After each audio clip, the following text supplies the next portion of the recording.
Testing 1, 2, 3. Testing mic 1, 2, 3.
Oh, It should be, hey. hey, the clerk should.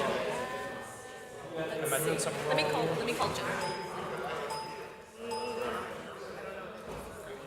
So no, you're good. You got it. Chris, Yes, ma'am. I just sent it to him. I moved it to the right. Chris, okay, I'm gonna get Justin. I know it's attached to minute track. Yeah. For the presentation. Yeah. Yeah. You'll need to be able to Well, navigate. Yeah, like I do. Yeah. Yeah, tell Justin to come. Justin, he's on 10. And to forward it, do I push the button to the right to forward it? Yes. Okay, so it should. If I remember correctly,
Yes, sir.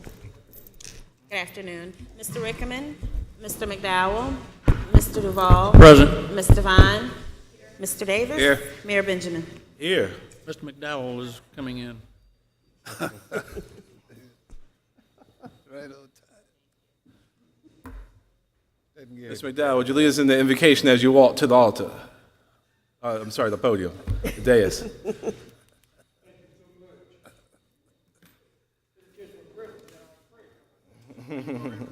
No, sir. Waiting on you.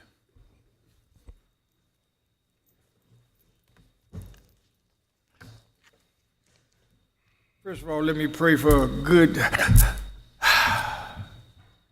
Thank you all for being here today. Let us pray.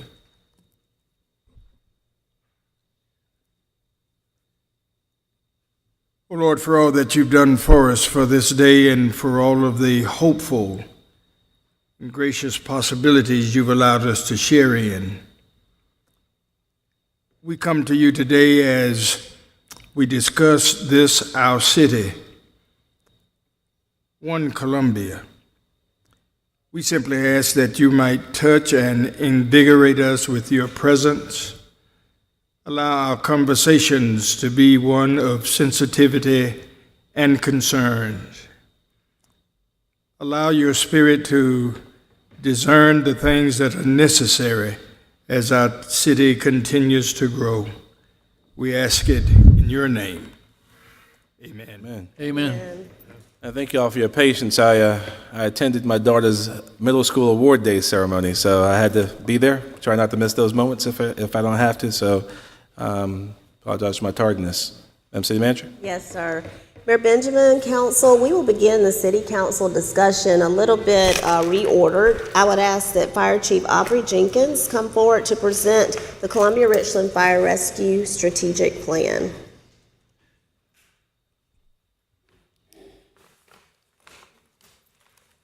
Chief. Mayor, council members, the city manager, thank you for this opportunity to come before you. I would tell you this is something that has taken a while for us to get to. Every time we try to kind of work on this strategic plan, things came up. Of course, 2015 with the flood and everything that happened afterwards. I promise you I'm going to be before you in less than 5 minutes. So I know you got other order of business to attend to today. But basically, just like I say, this is a very important plan to the department.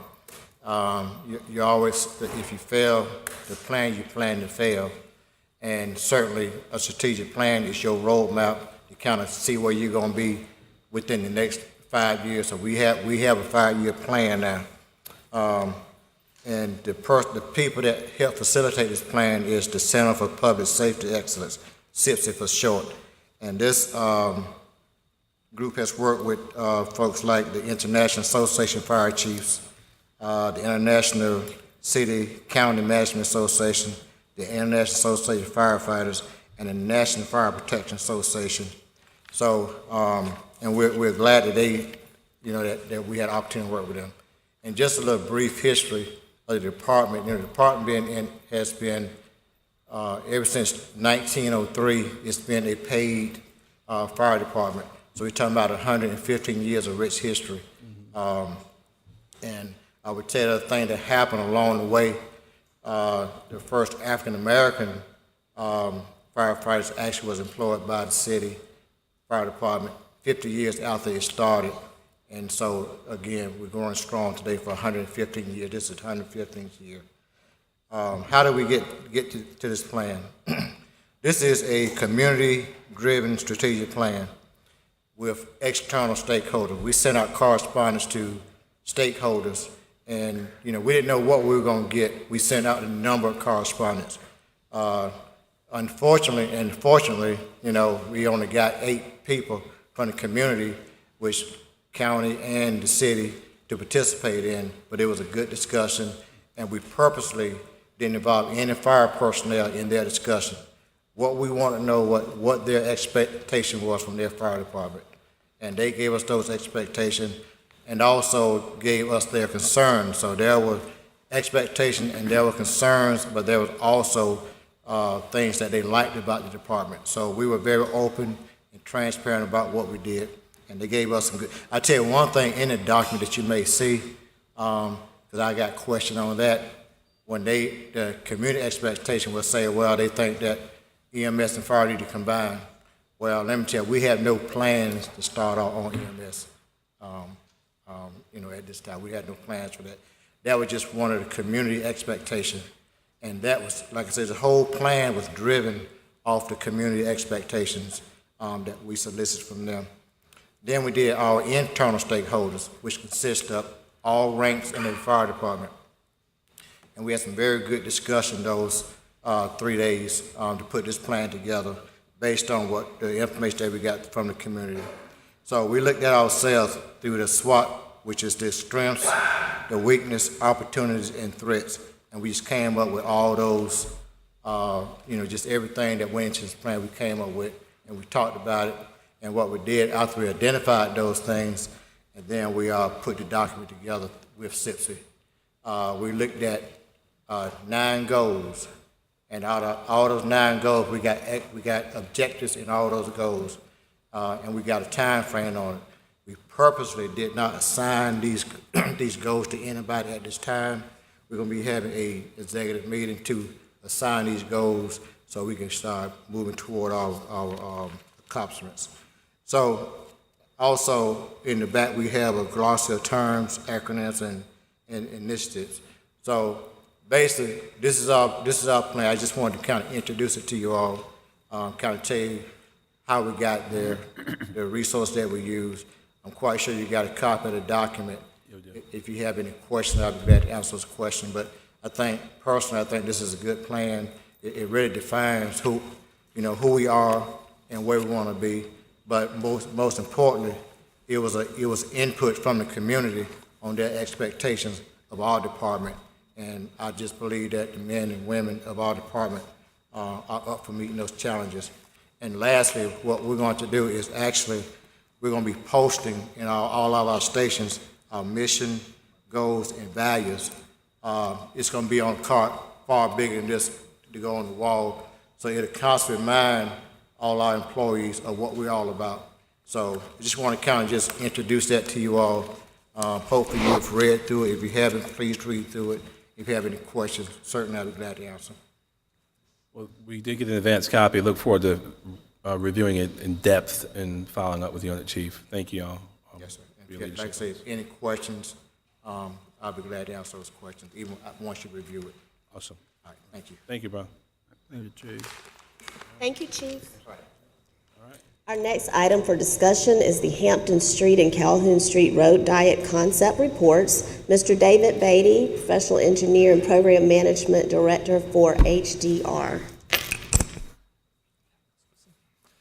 Good afternoon, Council. My name is David Beatty. I am representing the Richland Penny Program and want to come to you today and present 2 potential road diets on Hampton and Calhoun Streets. And the one question that we're asking for you today is, will you allow us to move forward and present the concept to the public? So with that, I'll get right into the presentation. So we're talking about Calhoun and Hampton Streets. In the Richland County referendum that passed in 2012, there were 87 identified bicycle routes. Now, we have reviewed all the different ways to accommodate bicyclists on these 87 routes, and we identified about 7 routes that could be modified in a road diet, which a road diet is often reducing the number of lanes and or reducing the width of the lanes. So oftentimes in transportation, we reduce 4 lanes down to 3 lanes, and so that is a road diet. So that's what we're talking about today.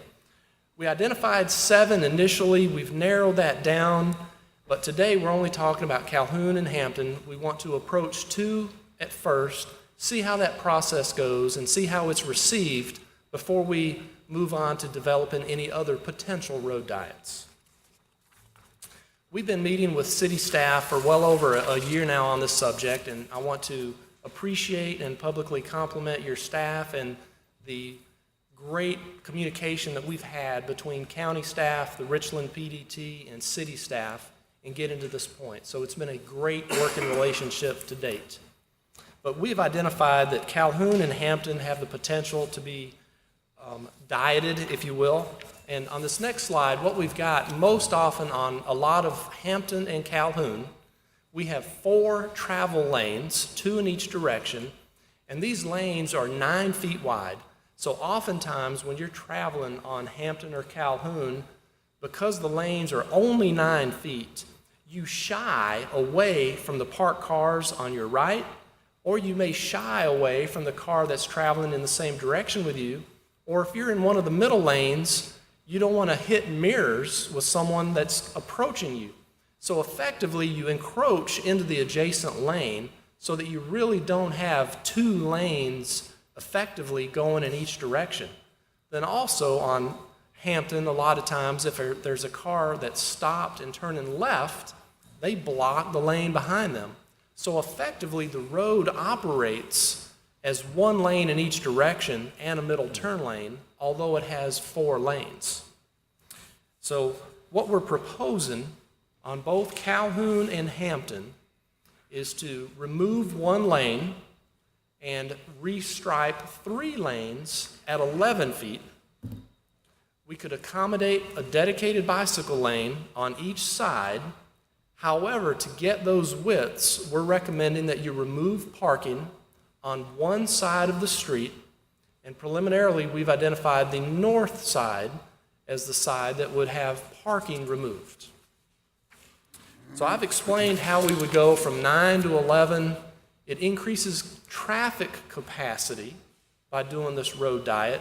It accommodates bicyclists, but the negative is we're recommending the removal of on-street parking on 1 side. Would that be the north or the south, David? It would be on the north side on both Calhoun and Hampton, and the termini that we're talking about is on Calhoun beginning at Wayne near the Vista Greenway and going all the way to Hardin.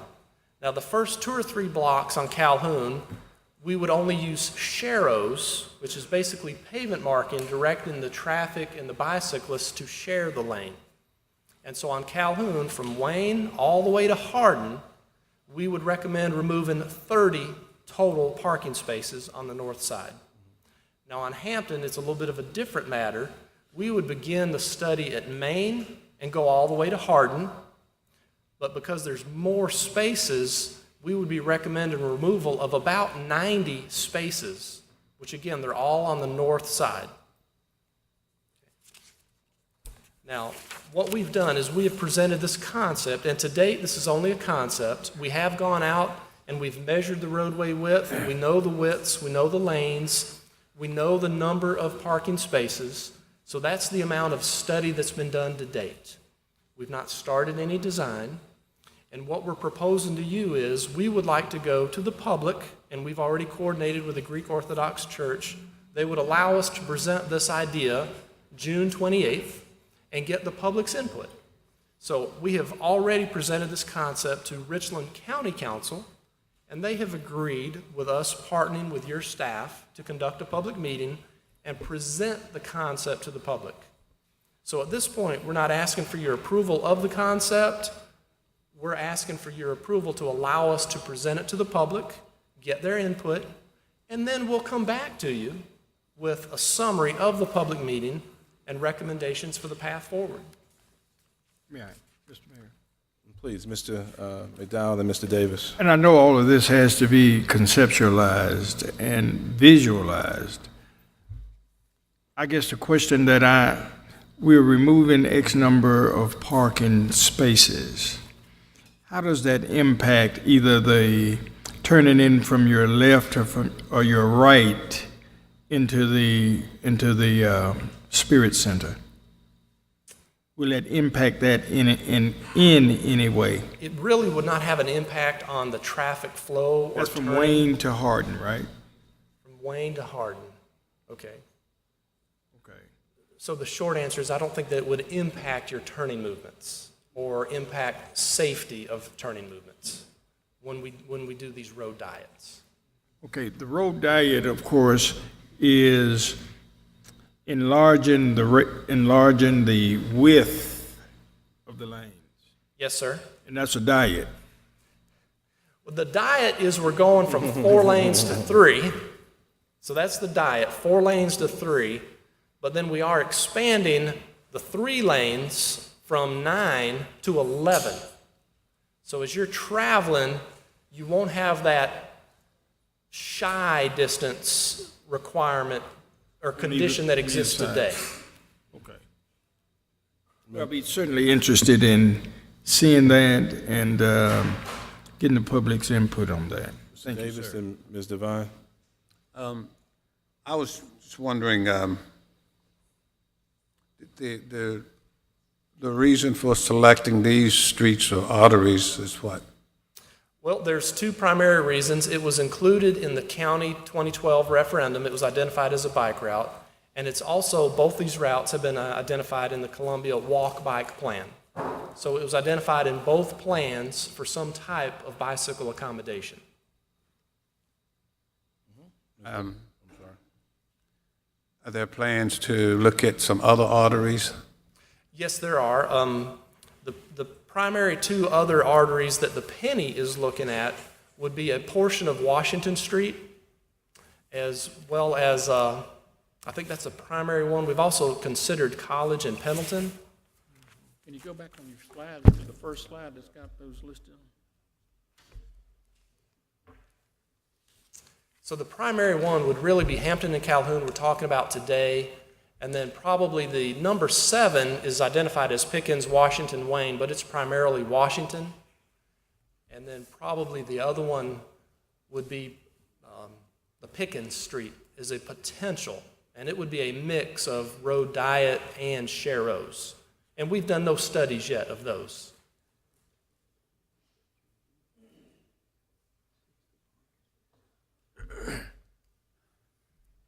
So Pickens, as well as the Calhoun and Hampton.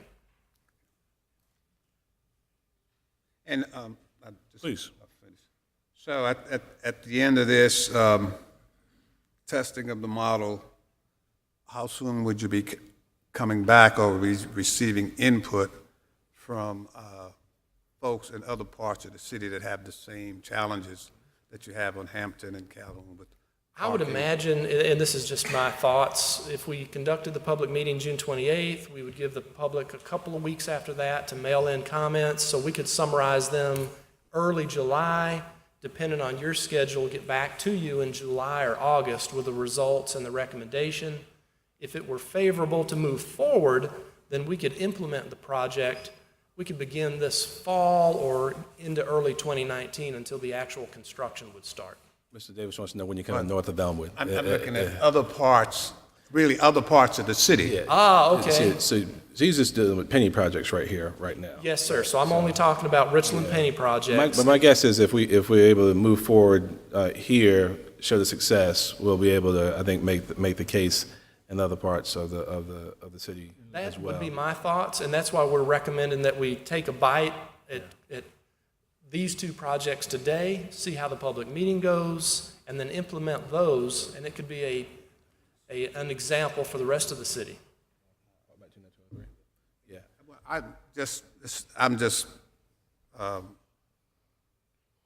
It would be interesting to me to know why the folks with the penny tax made that decision with their other parts.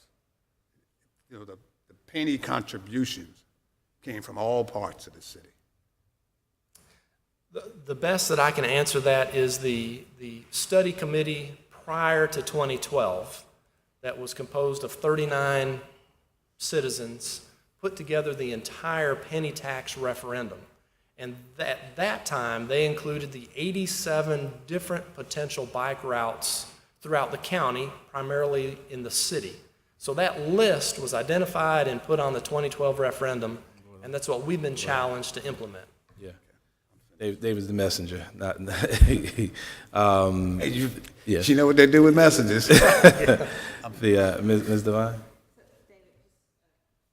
Concern I had, or not concern, but when you go to the public, I know that Hampton, Pickens to Hardin, there are several law firms there, and I just know that just hearing that it's a public hearing, they may not actually notice and realize that it affects them, but we'll be getting the calls when parking gets removed. So can you make sure that specifically businesses within that area get a letter or someone follow up with a call to make sure that they're part of the meeting? Yes, ma'am. We've coordinated with your staff, and what we're proposing to do is send out letters to each of the properties along the corridor. We plan on doing a media release, and we also plan on putting up yard signs along the route, advertising the public meeting.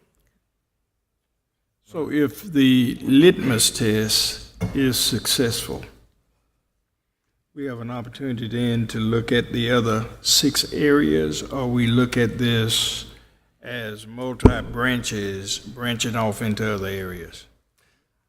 My opinion is it would be looking at all of the other opportunities where the county and the city have projects that overlap.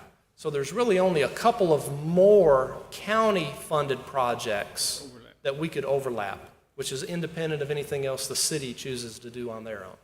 So if Calhoun and Hampton went well, and both bodies were interested in moving forward, then we could come back and look at a couple more county-funded projects. Will there be penny monies available, you think?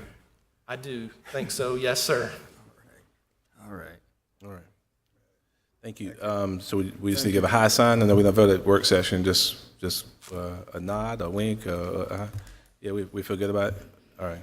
Thank you, David. Let's move forward with that public notification that you just made at the public meeting. Thank you. All right. Thank you, David. The next city council discussion item is a presentation in conjunction with the Columbia Urban League in regards to the Science Technology Enrichment Program, our summer program that we always participate in, and Mr. Randy Davis, our Parks and Recreation Director, will lead that discussion.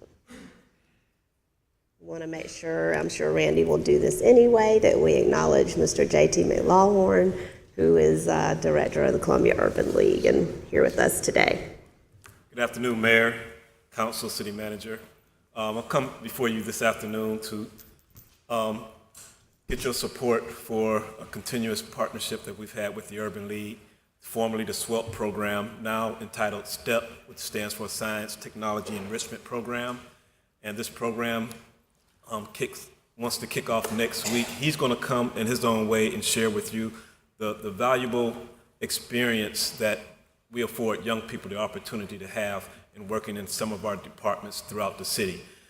Currently, we have approximately 144 young people signed up in throughout various departments in the city, willing to take on the challenge of exposing our young people to a number of different career opportunities that they may be familiar with or they may not be familiar with some.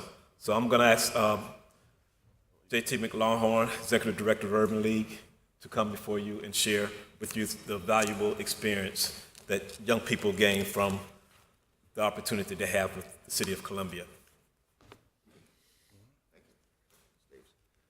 Good afternoon, members of council, Mr. Mayor, City Manager, and staff.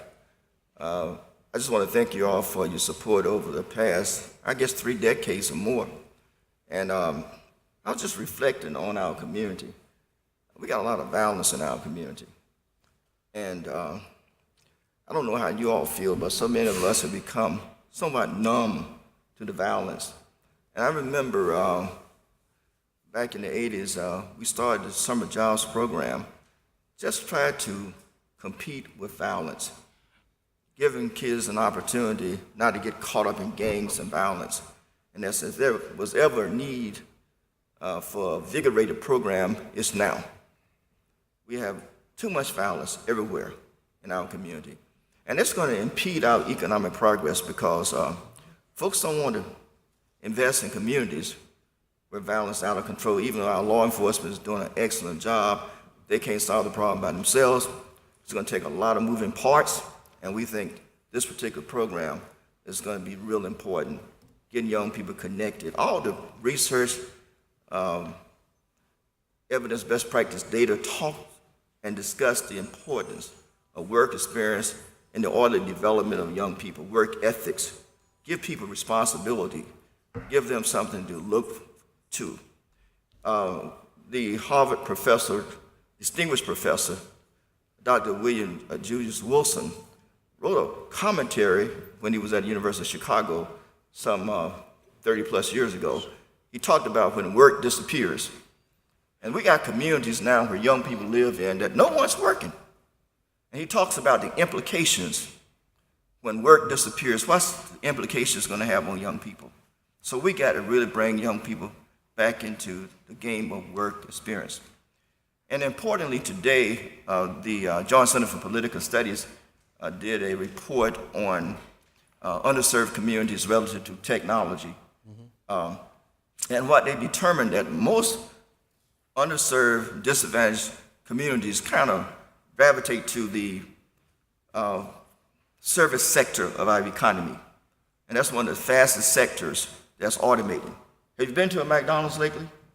And go in there and they got a kiosk machine. In fact, I had someone at church the other day, I was having a conversation. Where are you going to work this summer? She said, Mr. McLaughlin, I put a job application at McDonald's, but I haven't heard anything. I said, wow. You know, it used to be a time everybody could fall back on McDonald's. I'm using McDonald's, but just fast food places in general. The service sector of our economy, those jobs are automating quickly. And so it's imperative that we prepare young people and underclass communities for these jobs. The Lumina Foundation, a think tank that talked about by year 2025 that 6% of our workforce must have post-secondary education credentials. Now we changed our focus to technology. We got to get young people embraced. I want to really express my appreciation to Mr. Davis, in particular, the city manager, because the city of Columbia has identified about 150 job slots for young people to work this summer, and all are going to be exposed to technology. That's really important. University of South Carolina is doing the same thing, and other job sites that we have, we've asked everyone to do the same thing. I was telling someone, I was watching TV yesterday, I think it was yesterday, one day, and Curtis Wilson was over at the Bull Street complex, and he was meeting with a company called Capgemini. I think it's a software company that does products for the insurance company. It was interesting because the person he was interviewing said, you know, we got a lot of technology jobs, and we're looking for good people. And we're looking for people from USC, Clemson, and MUSC. I said to Councilman Davis today, I said, you know what, we're going to have to go there. We got a lot of new people coming to Columbia. We got to let them know we got Benedict College, we got Columbia College.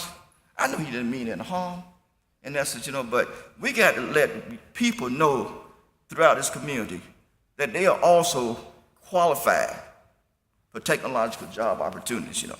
So we had sent a request to the city manager office requesting about $100,000 for the program, serving around 250 young people. Now, we do get money from the water utility bill, and we've been talking about a social media program, like a GoFund or something, because we really appreciate the city's support, but we do think that the city authorized this check off on the water bill several years ago.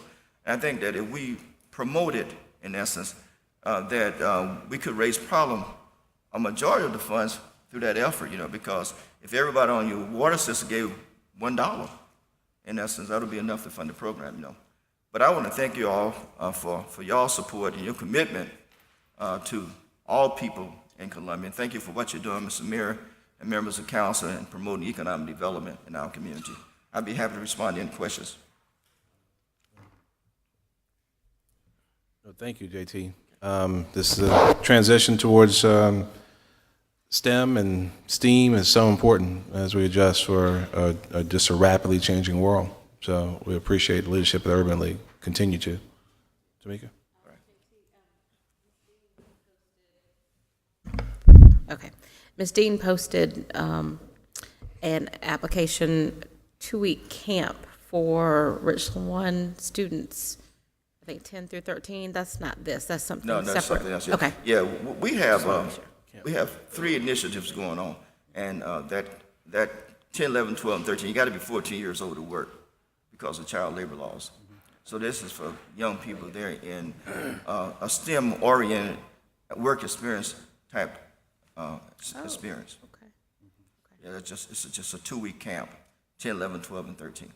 okay, that's good. All right. Good deal. Got my, All right, Mr. Mayor. I got Thank my, you. I got my state, JT, today. Sir? My state of Black America today. State of Black America, yeah. I did bring some copies. We were featured in the State of Black America, the Columbia Urban League, and we did win the case competition. It's a national competition. We had young people to compete. Last year at the National Urban League Conference, we beat out Chicago, Houston, and some others. I think it was Philadelphia in essence. So our young people from Columbia, South Carolina, we won first prize. And then the State of Black America is geared this year to technology, and we were selected to do one of the essays and talked about the imperative of technology for underserved communities and populations. Thank you. Fantastic. I'll leave some of these here. Thanks, JT.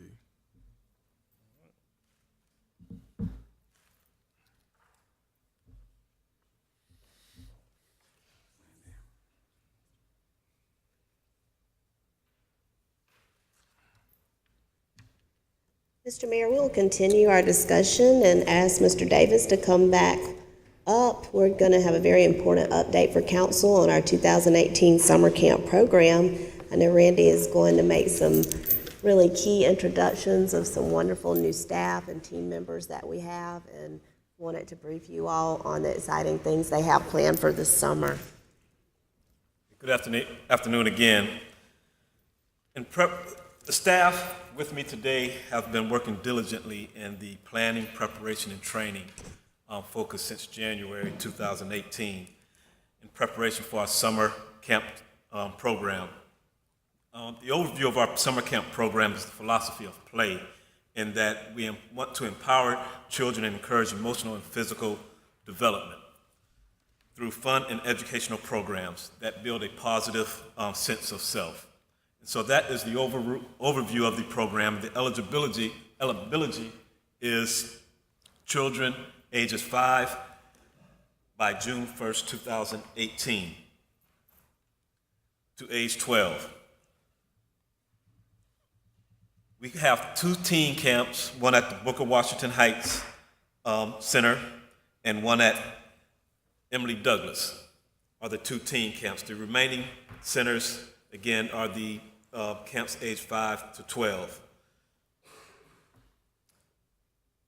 The camps are structured in the various age categories for appropriate programming.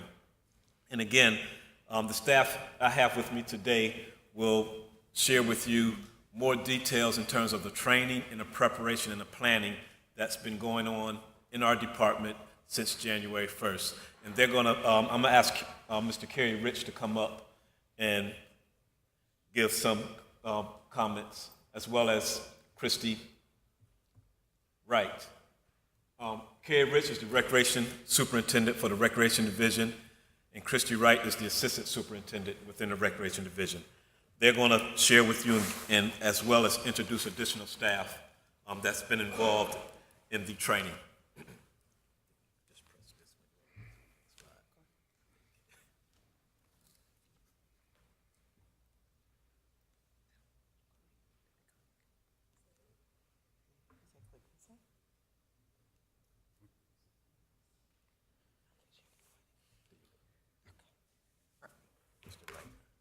Good afternoon.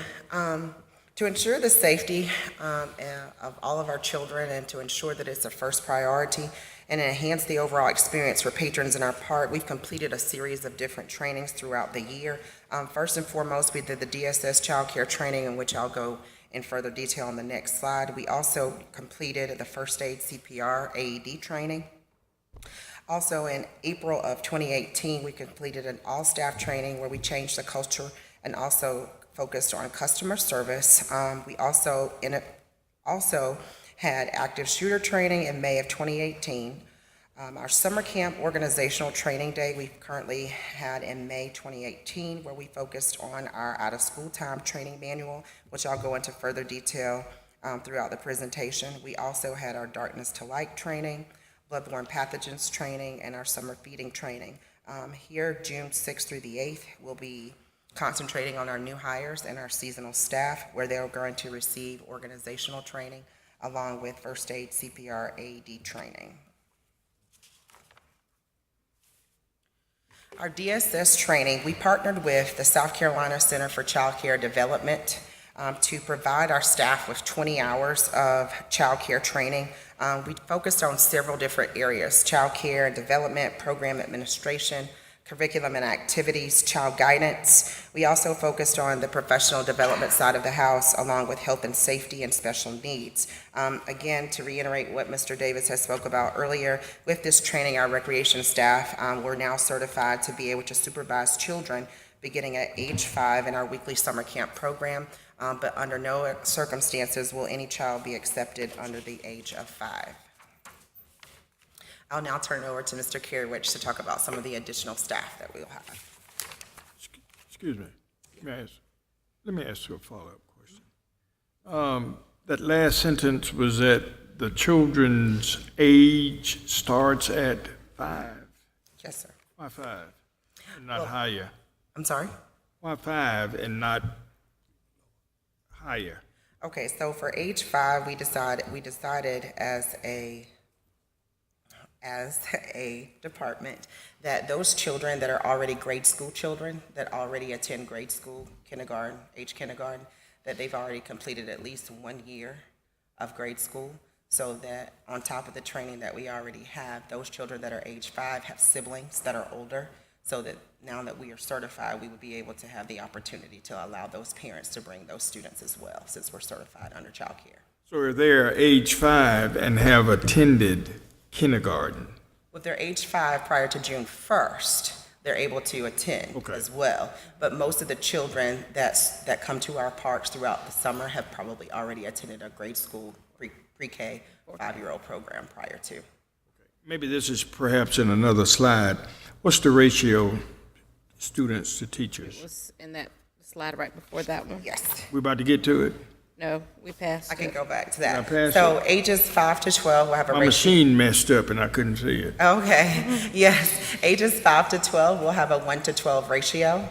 And then ages 13 to 17, which Mr. Davis indicated, which would be our teen camps, which is Emily Douglas and the Catherine Belfield Center, they'll have a ratio of 1 to 15. All right. Okay, thank you. You're welcome.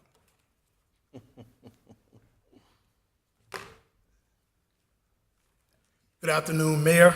Good afternoon, City Council, City Manager. Before I speak to the additional staff, before I speak about the district coordinators, I just wanted to first of all offer a heartfelt thanks to the City Manager for extending us extra staff. We've been challenged in that area. Special thanks to Ms. Benjamin and her HR staff for expediting the process so that we were able to get staff quickly on board and get ready for the summer. Before now, we had no room or no margin for error. Our margin for error was paper thin or even zero when it came to staff, and then if one called out sick, it was a mass shift, a major shift, and now having the extra staff allows us to have a little bit of cushion and allows us to be able to operate as smoothly as possible. The additional staff centers around 3 key new positions. The Parks and Recreation District Coordinators. The 3 Parks and Recreation District Coordinators that will supervise assigned recreation centers. These district coordinators' duties are to provide oversight and supervise recreation division employees in charge of the recreation centers and neighborhood parks. This summer camp, the district coordinators will monitor enrollment, the age of participants, staffing, program curriculum, and ensuring the day-to-day policies and procedures being adhered to. Ultimately, it gives us the daily accountability that's needed regarding the aforementioned. And more importantly, this is their only job. This is their sole responsibility, so they won't have any shared responsibilities but to make sure our parks are operating the way they need to operate from a compliance standpoint. And if I could quickly just introduce our 3 new district coordinators. First, we have Ms. Courtney Proctor Bates. We can stand. Ms. Bates comes from New Jersey, and she brings a ton of experience working in the city of New Jersey. She has family here, and while moving to South Carolina to get closer to her family, we also had a job opening simultaneously, so it ended up being a perfect fit for Ms. Proctor Bates to be here with us with the City of Columbia. We're so proud to have her with us. Second, we have Mr. James McCord. He's a district coordinator, and Mr. McCord has been with the City of Columbia Parks and Recreation for about 20 years. He brings a plethora of experience. He has a law enforcement background that supports him, and that was one of the main things that attracted him to us when it came to applying for the job, because he's black and white. He's not going to budge, and we needed that type of supervision when it came to our staff. So we're happy to have Mr. James McCord in the capacity of district coordinator. And lastly, we have Ms. Tracy Chapman. Ms. Tracy Chapman also brings about 20 years of experience to the position. She's worked at various parks, various different levels, so she brings an insight and perspective that's needed for this particular position, and we're also excited to have Ms. Tracy Chapman. We also have another staff member that's not here, Ms. Camilla Sampson, and she's our safety coordinator. And this position plans, coordinates, implements, and oversees and administers a comprehensive employee safety and compliance program in accordance with the requirements of the Parks and Recreation Department. She also brings a ton of experience to the department. She's been really, really good and insightful with some of the trainings she's brought to the department. Carrie, what's her past experience? She comes to us from Richland County Recreation. And she was their compliance director, did a terrific job for them. So we're happy to have her with us also. We're eager to move forward. We're eager to attack the summer. We understand the elephant in the room. We understand what happened at Lord Park. We're not running from it. We're prepared, and when you're prepared, it makes you a little bit more excited. It gives you the confidence. And because of the training, Ms. Krista Wright has done a terrific job of spearheading our efforts. And the one thing that I've constantly said to our staff is that we can't operate in fear. If we operate in fear, then we rob our kids, we rob our communities of opportunities. We rob our youth of exposure. We rob our seniors of exposure. So we understand. Ms. Wilson constantly reminds us that it's not a dress rehearsal. And I've always been excited about game time.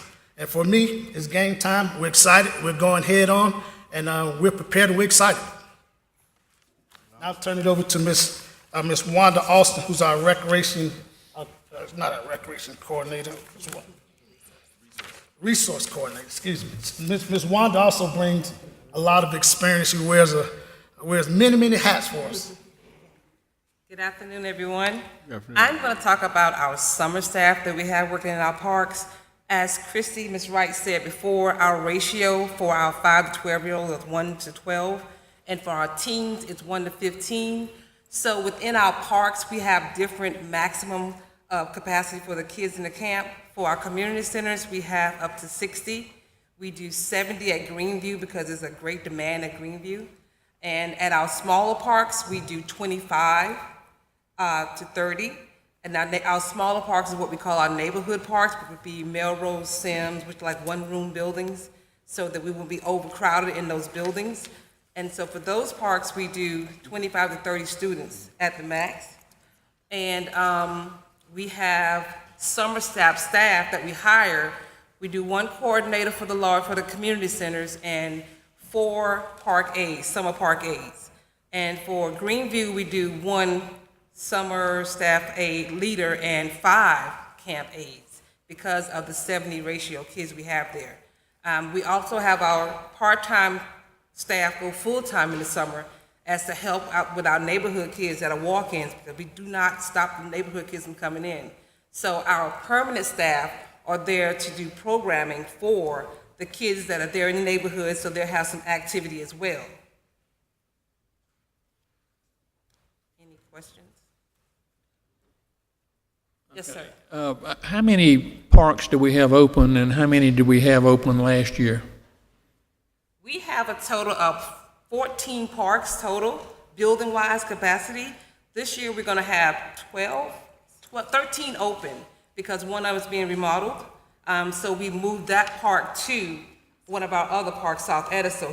Hampton Park is being remodeled, so we moved it, their building and their operation to South Edisto Park. And the same amount of numbers were open last year as well. Well, I recognize the elephant in the room also. Do you three feel comfortable that we have enough staff on duty this year to properly supervise the students that come to our parks? We feel comfortable that we have the amount of staff coming in to occupy the elephant in the room as we speak, because we'll have more adequate staffing throughout all of our parks, and we will have a cap on how many kids we can have at each park, and our district coordinators will be out to make sure that everything is going according to our SOP that we have in line now. So we have a lot more people out there in the field to make sure that everything is present and accounted for, that we have supplies that we need, we have proper staffing that we need, and that everything is in order, and that make sure that there's enough staff to handle the summer camp as well as our neighborhood children as well. Yes, sir.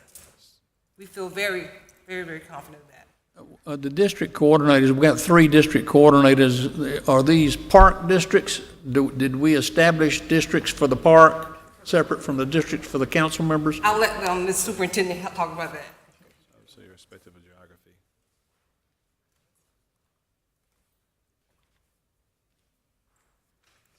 In one district, Ms. Courtney Park DeBates she will manage or supervise Hyatt Park, Woodland Park, Edisto Park, Hampton Park, and Sims Park. Now, let me just say this. When it came to assigning the district coordinators to the different districts, we were very strategic in terms of how we wanted to do it. With Ms. Proctor Bates, she's new, obviously, and we wanted to assign her to a district that was heavy in experience. Those parks in that particular district have seasoned staff members, recreation leaders.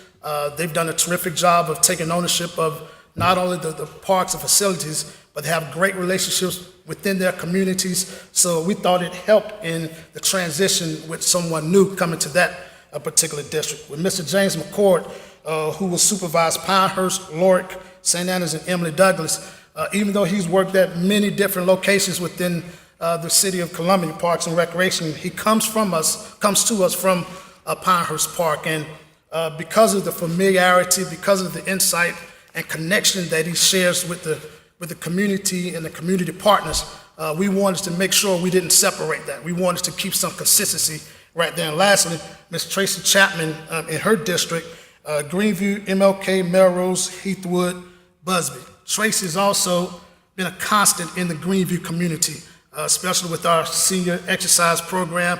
We certainly wanted to make sure we kept her connected to that area, but also because of her familiarity and insight that she shares for the Greenview area. That's just one of the parks, but we're very strategic in terms of how we try to assign the district supervisors to different districts. There's a lot of distance between those parks. They've moved my slides, so I can't tell you the ones I'm talking about. But It's obviously irrespective of geography, and more so around staff and systems and training.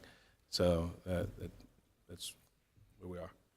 It doesn't have anything to do to answer your question, Mr. Duvall, about you all's council districts and proximity of locations within your council districts. It has much more to do with the need for certain skill sets in certain locations, and also trying to balance the load, so to speak, of a MLK and a Greenview with a very seasoned person who's been used to handling those major community centers, and also some of the other challenges, maybe even community challenges that some of our other parks or recreation centers have, with the skill set of the individuals who are used to and have had the experience of dealing with not just our employees in those communities, but the citizens in those communities and the different needs that vary between those locations. In terms of the operating hours, Monday through Thursday, 10 a.m. to 9 p.m., and Friday, 10 a.m. to 8 p.m., open to the public. However, we understand that we have to do everything decent and in order. And so for the public, there will be posted signs of times in which the gym will be available or the activity room will be available for their engagement, in which would be separate from the instructor program that we're doing for our summer camps. So we will have full-time, part-time, permanent staff available to accommodate the general public, as well as the proper staffing ratios to accommodate our summer camp program. So the public will have to get used to the structure that's in place in terms of availability and use of space in the facilities, whether it's a gym or whether it's an activity room. That's the only way we can control the numbers, if you will. And Randy, it is very important. I mean, there's no elephants in the room, so let me just say that. We operate based off what is most safe. And with any institution, any organization, when there's a incident that's occurred, it presents an opportunity to reevaluate. And so what we've tried to do going into this summer, not only reinforce and take the opportunity to enhance, and it's truly an enhancement. We have very capable staff in City of Columbia Parks and Recreation, but to enhance their abilities with the trainings that have been outlined, but to also acknowledge that with just the world we live in, there are things that happens, predators among us, active shooter incidents, etc. So many of the programming changes, the changes that Randy and the staff are going over have even more to do with us being extremely safety conscious and meeting Safe Hat with CPD and others to ensure that our facilities are being maintained, not just from a staffing perspective and training that we need to do internally, but also recognizing that there will be people or incidents that come from the outside, which is what has happened previously, that we have to take further precautionary steps to ensure that we are making sure our babies and our children who are coming to our city parks and their families are safe. And that's it. I mean, that's what it's about. That's what it's always going to be about from my standpoint. And I appreciate the fact that we've had additional training, but also just an adherence to protocol. The challenge that we've had many times in the past is that compassion plays a role here. And we recognize the larger role we have in helping raise the community's children, and you can't deviate from that. So, I mean, it's trying to balance. Yeah, it really is. So, excited about the way forward. Thank you all for your dedication to it. Thank you, Teresa, Mr. McDowell. Yes. The thing that, I guess the thing that I want to be comfortable with the levels of ratios. We looked at 1 to 12 and 1 to 15 and 1 to 25. Based on all that we know, safety, of course, becomes a tremendous issue in the life of any park. I think we've done an exceptional job bringing in new folk, restructuring, adding on some new parameters. But the bottom line still is safety. Exactly. And I think I want to be comfortable with 1 to 15. I want to be comfortable with 125. I don't know if that involves other folk who might play into those ratios, because I think the fabric of this city and this council simply says we want our children safe. That's to be safe, to have a good time, and to walk away with some real lasting experiences. So I want to be safe. So if there's a need at some point in time for us to decrease the ratios or add in additional persons, I think we need that kind of latitude. And we need that kind of, I think it's what Ms. Wilson is saying, the emphasis is safety. And if we allow something to happen, and it happens because we did not have enough personnel, then we're going to find ourselves in a real quagmire. Randy, if I might, and I'm going to let him answer all the questions. He is totally capable, more capable than me, and is the expert at answering them. But I feel compelled to say, to your point, Reverend McDowell, that the institution and the implementation of the district coordinators really should not be minimized. That is a difference from last summer. And my expectation, and I don't know if I've said it every kind of way, and I'll keep saying it, but I don't think I need to, because I think those 3 individuals that have been chosen really get it. But that's their job, to recognize that on any given day, at those parts that are under their purview, that they need to be, raising their hands and shouting and saying, I need more support here. If I don't, if there's a staffing issue, we have added a significant amount of staff. I don't anticipate that will be an issue. And there is no 1 in 25, just to be clear, but that's a maximum number. That 25 is a maximum number of children. I'll let Randy and those talk about that or clarify it.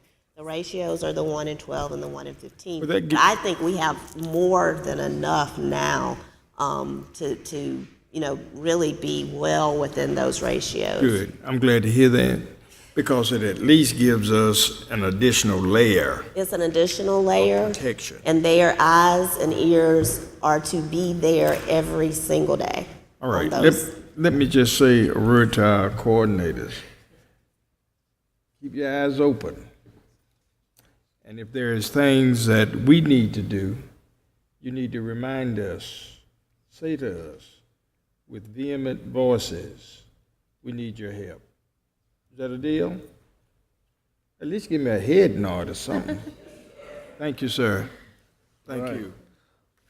Councilman McDowell, I just want to let Christy Wright say a few words to your concerns, and I will assure you that the training that we've been through and the preparation that the staff have been going through, for this summer is probably the most stringent in the state. Okay, we're well below the standard from a state standpoint. It's typically 1 to 15. We're 1 to 12.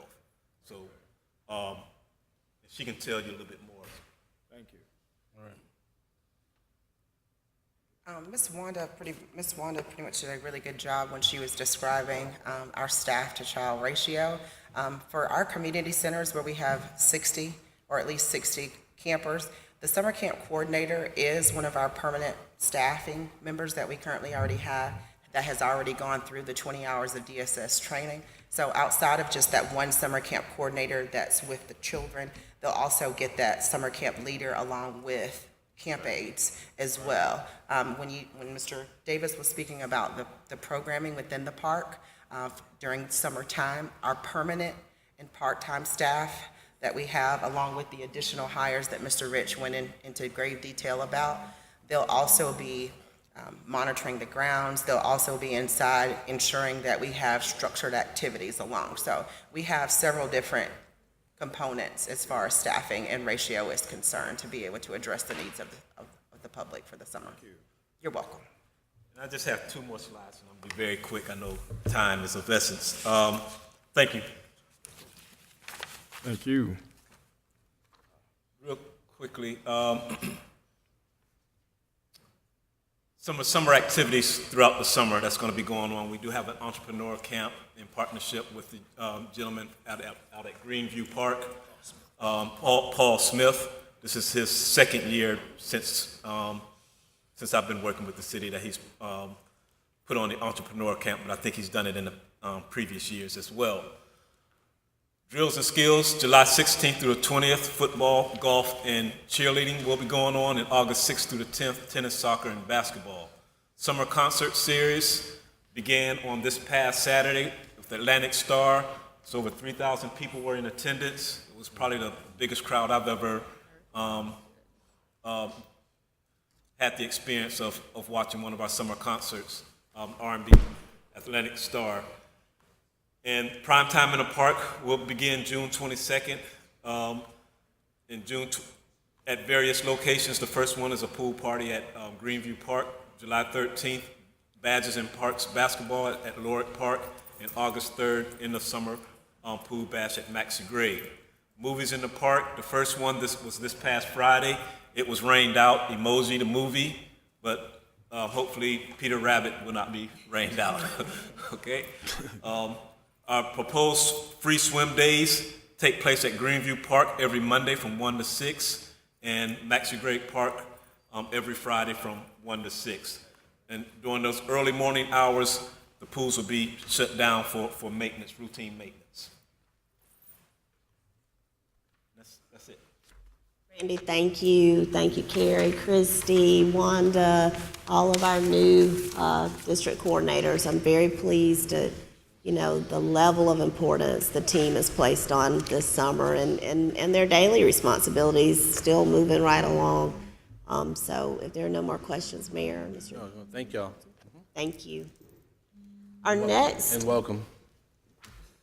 Our next discussion item is our employee retiree health care program. Ms. Pamela Benjamin, Human Resources Director and Chief of Staff, will take us through many of the items we've already started discussing. Yeah, my battery went. I'm sorry. My battery went dead. It's plugged in, so I don't know what's wrong. Mine too, so. Yeah, I think power seems to be an issue up there, but IT support is headed your way, Mr. Vine. Let me say, as Ms. Benjamin prepares for her discussion points, that we know that this subject matter is complicated, okay? We have not tried to breeze over it by any means. We've actually been talking about it for a very long time on multiple occasions with you all.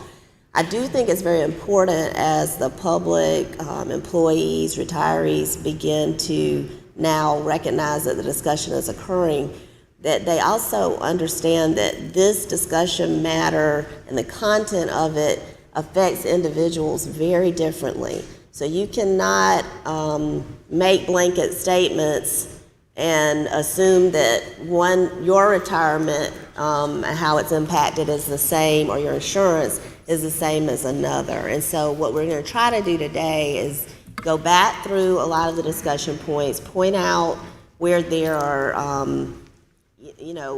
places where it'll be different for individuals depending on lots of different things, particularly points in time where state rules and regulations may have changed, or the city may have changed how we are handling health care over the years. So Pam's going to do her best to do that. I know it'll be up to council to seek any public input thereafter, but we're just here to make sure we're giving you accurate information and to try to guide council with the recommendations that really must be made. There won't be a vote on this today. I think that's been a question, Mr. Mayor, as far as the health care in and of itself. Obviously, these decision points impact our budget, which there will be a vote on that tonight, the first of two readings. But the healthcare piece, hopefully by June 19th, is something that the details of it we will have worked out. Sure. Pam, for those of us having tech problems, I am not. Is this the same presentation that we have here in the hard copy? It is. Okay. There are All right. a few Okay. corrections. Just in case you might want to. Okay. I've noticed a few misspelled words, those type of things. So I've made some edits. Nothing substantive. So Nothing substantive. nothing substantive. Okay. And what I want to point out as well is that this is kind of a re-engineering of the presentation that was given the last time in May, a week ago. But what I've noticed is, and like Ms. Wilson said, healthcare is very confusing. It's very confusing to all employees. And so I've added some additional slides to really try and help people understand the terminology we're using and understand what the current benefits look like, and then understand what the questions that are being asked and how we move forward. So I've tried to add a few slides. It may seem a little redundant. It may seem like people know this information, but trust me, from the responses I received over the last couple of weeks, people are very confused, and current employees don't know what benefits they have, and everybody's talking to their neighbor and talking to their coworker who's giving them incorrect information. So this is an attempt to kind of try and give some good information that's accurate, to help people understand what we're really dealing with. So I'll just say that and I'll get started. So, you know, a lot of things that we go over is like talking about alphabet soup. It's all these acronyms and all these words. And so I wanted to make sure people understand the terms that we're talking about. You all know that we discussed OPEB last time, which is other post-employment benefits. And these are mostly benefits for state and local governments.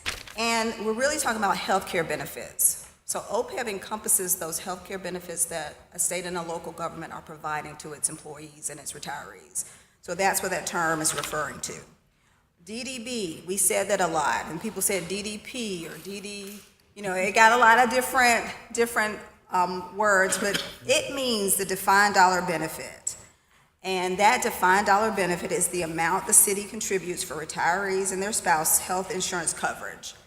The DDB has a cap, and it is $1,130 for the retiree per month and $840 per month for their dependents or spouses. The DDB for the post-65 retirees, or those Medicare eligible, is $300 for the retiree and $225 for their dependent, respectfully.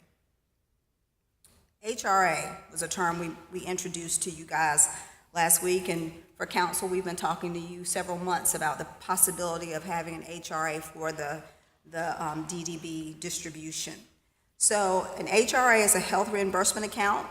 It's an IRS-approved, employer-funded health benefit that reimburses employees for out-of-pocket medical expenses and individual health insurance premiums. Ma'am, Yes, sir. is the contribution into an HRA by the city taxable to the employee that gets it?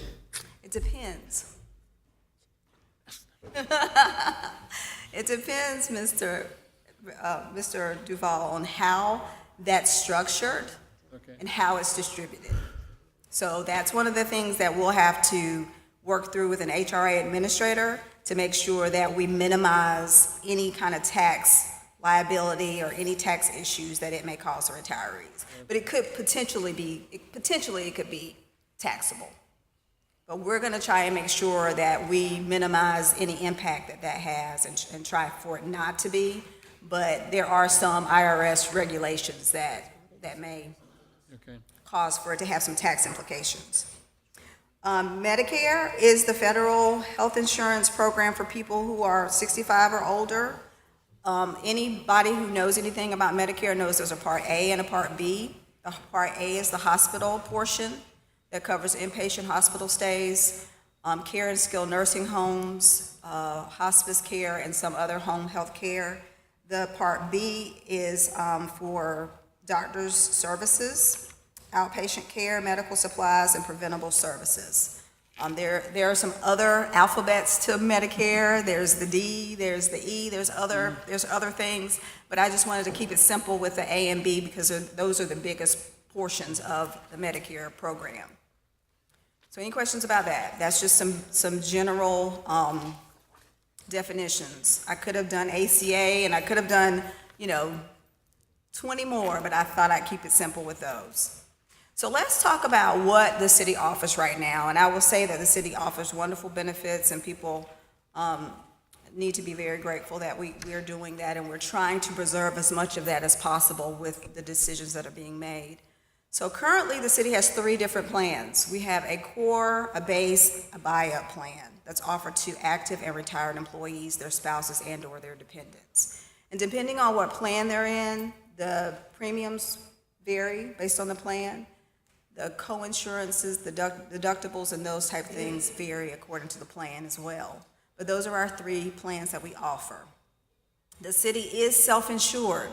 Everybody always says that we have Blue Cross Blue Shield insurance. We do not. We are self-insured, which means we assume all the burden of that responsibility, all the claims, all the administrative fees, all the costs associated with providing that health benefit.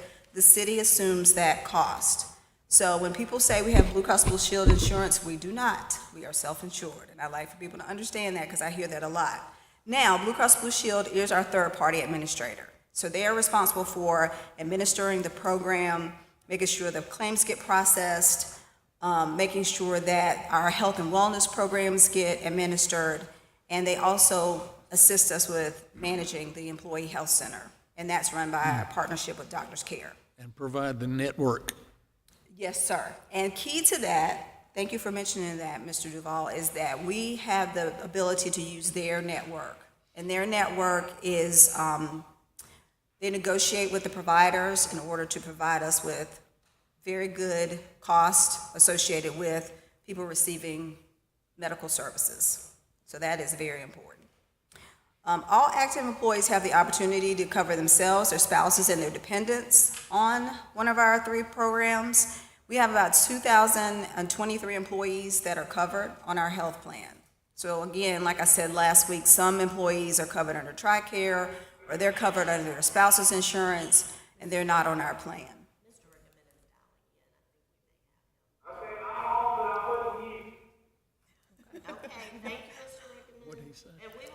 But he's going to mute himself.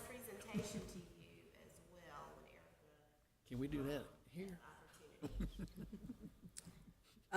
As far as the city department budgets are concerned, each department's budget is charged a fee for insurance coverage for all employees, and this amount includes the amount that goes towards the total cost of health care, includes the premiums as well as what the departments are funding.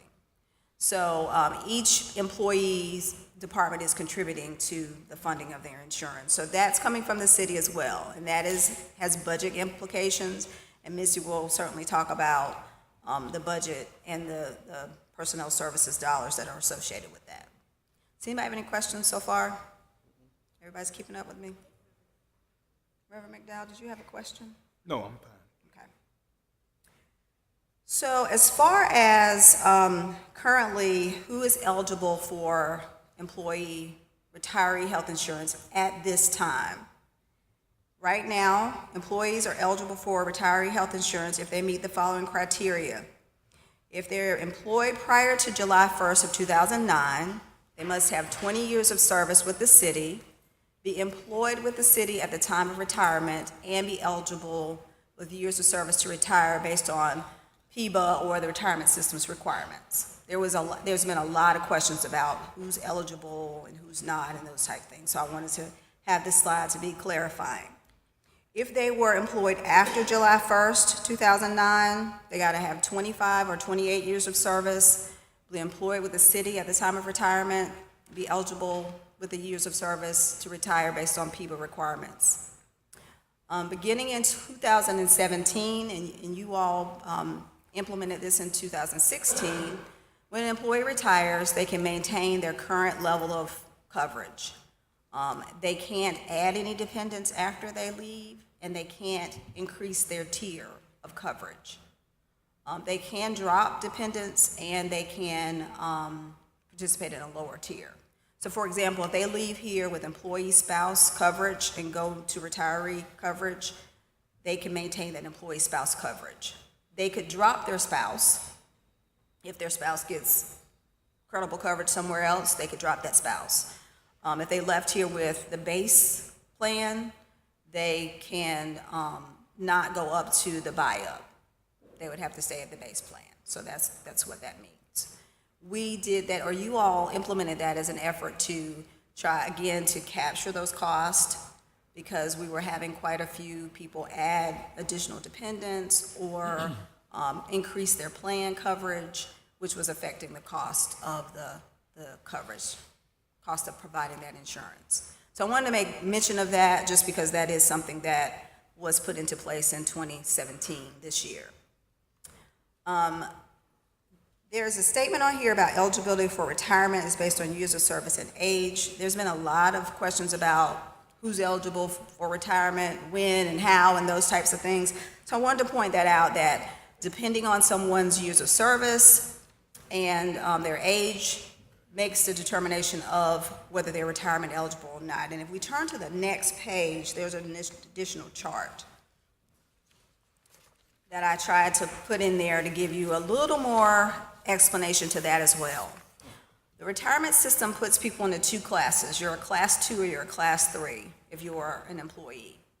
The Class 2 employees are those who have earned service credit with the South Carolina retirement system, and they were employed prior to July 1st of 2012. Class 3s were employed after 2012. So there's a difference. And again, I'm giving you this as general information. Everybody needs to contact the retirement system because they may have credible coverage from another employer, they may be a different age. When you reach retirement eligibility really is dependent upon you individually. So I may reach retirement eligibility because I have service additional to my work here at the city, but someone else, they may not reach it at the same time as me. So it depends on where else you worked and how much credible coverage you have. So it does make a difference. So you could be eligible for retirement based on the state, but you haven't had 20 years of service with the city, so you wouldn't carry the health plan into retirement. Absolutely. Absolutely, that's correct, Mr. Duvall. We have that issue a lot. Or vice versa. Employees will come in and say, I'm ready to retire. I went to the retirement system. I've got everything taken care of, and I've worked for 28 years, it's total service, and I'm ready to retire. And they'll say, am I going to be eligible for retiree insurance here at the city? And I'll look and I'll say, well, you've only worked here 16 years, so you're not eligible. Because when you started, the requirement was for you to have worked at least 20 years, and you're 4 years short. So then they have to make a decision, right? Do they work another 4 years, or do they retire and receive insurance from another source? And so we currently have that situation occur, and it just depends on when a person starts working for us as to when they're eligible for retiree insurance. Because remember, back on this slide, if they were here prior to July 1st, 2009, they had to have 20 years, but after that, it's 25 or 28 years, okay? So everybody needs to really be clear about that. There's been a lot of confusion about that particular issue. And I think, Pam, the other confusion is the eligibles of the years of service based on the people requirements. So although you've been with the city 20 years, if you were here before July 1st of 2009, because of the state and the way that they've changed the retirement, that may or may not affect you. Absolutely, because you can have 20 years here, but still need an additional 8 years with the retirement system because you haven't worked your 28 years to be retirement eligible through the retirement system.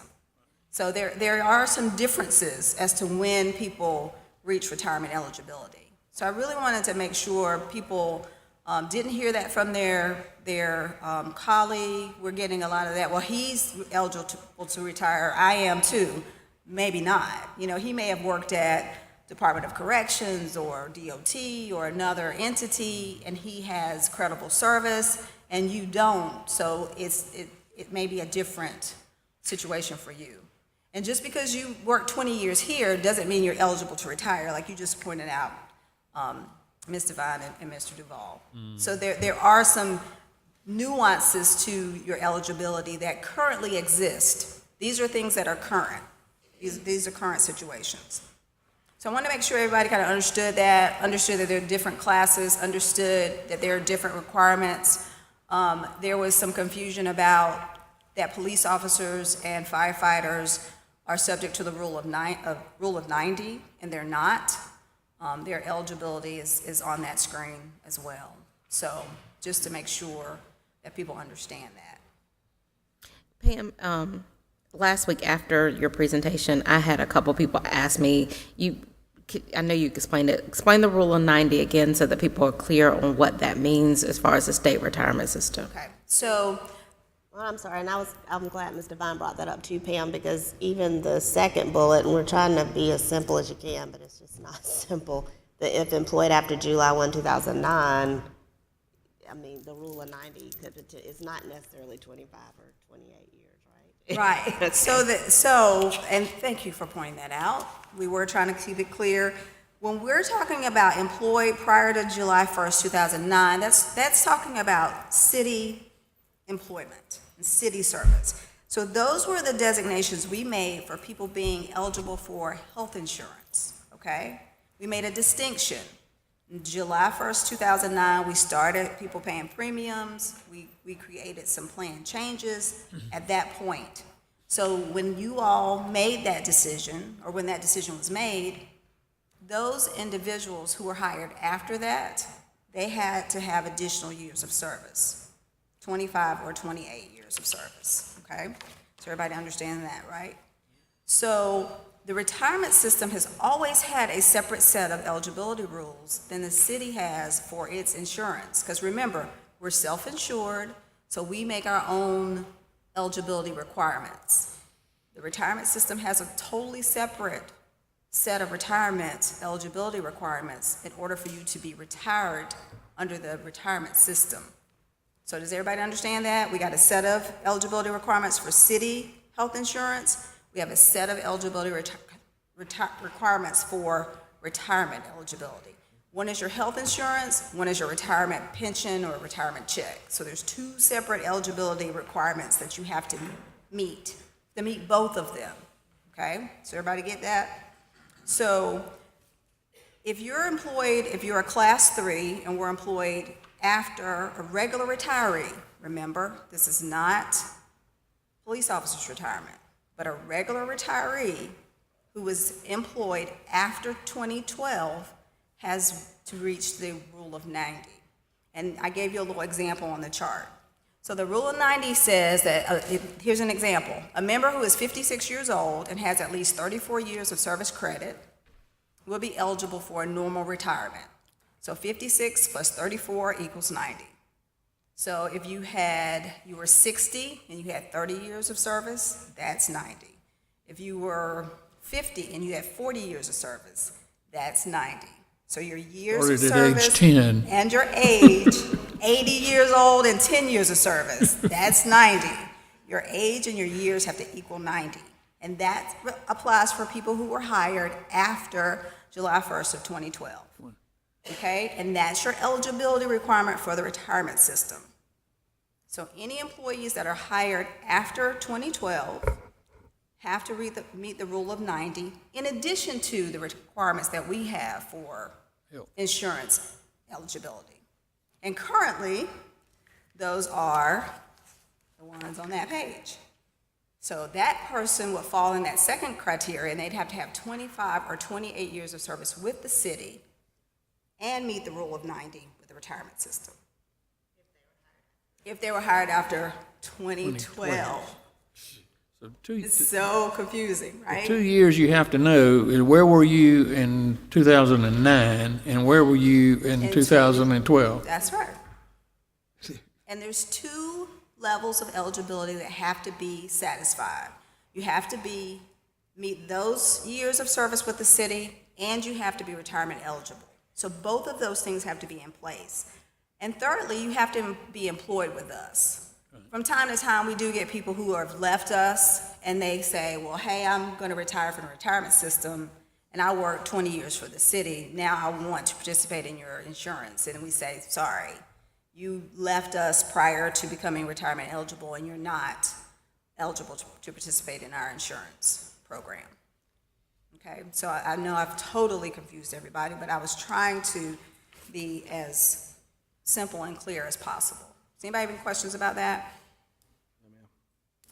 So that kind of sets the stage for where we are now, trying to explain what the current benefits look like so that we can move forward to make the steps that we talked about last week. Before you move on, I do have a question. Yes, sir. Does the rule of 90 apply to the police officer's retirement? No, sir, it does not. It does not. So It does not. it's age, it's 25 years of service unless you're age 55 or older.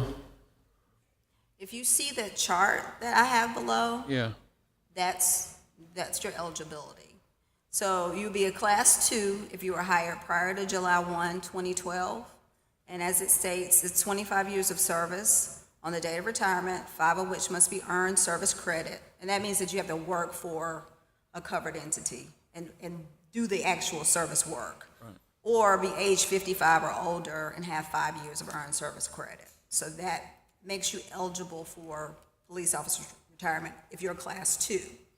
Class 3, you have to have 27 years or be 55. 27 years with 8 years or be 55 with 8 years.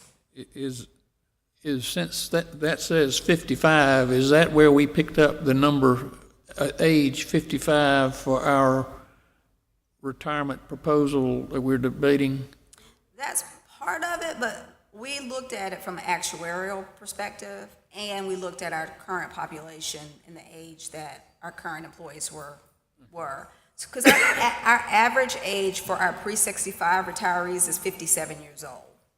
So we were looking for a year around that, and 55 did coincide with this year, and for actuarial purposes, it was a year that they carved out. But we'll get to some more discussion about that as we move forward. So as I stated earlier in the presentation and last week in the presentation, in 2012, we adopted the DDB, or what is the DDB? It's the Defined Dollar Benefit for retiree health care that cut the city's OPEB liability in half to about $110 million during FY13.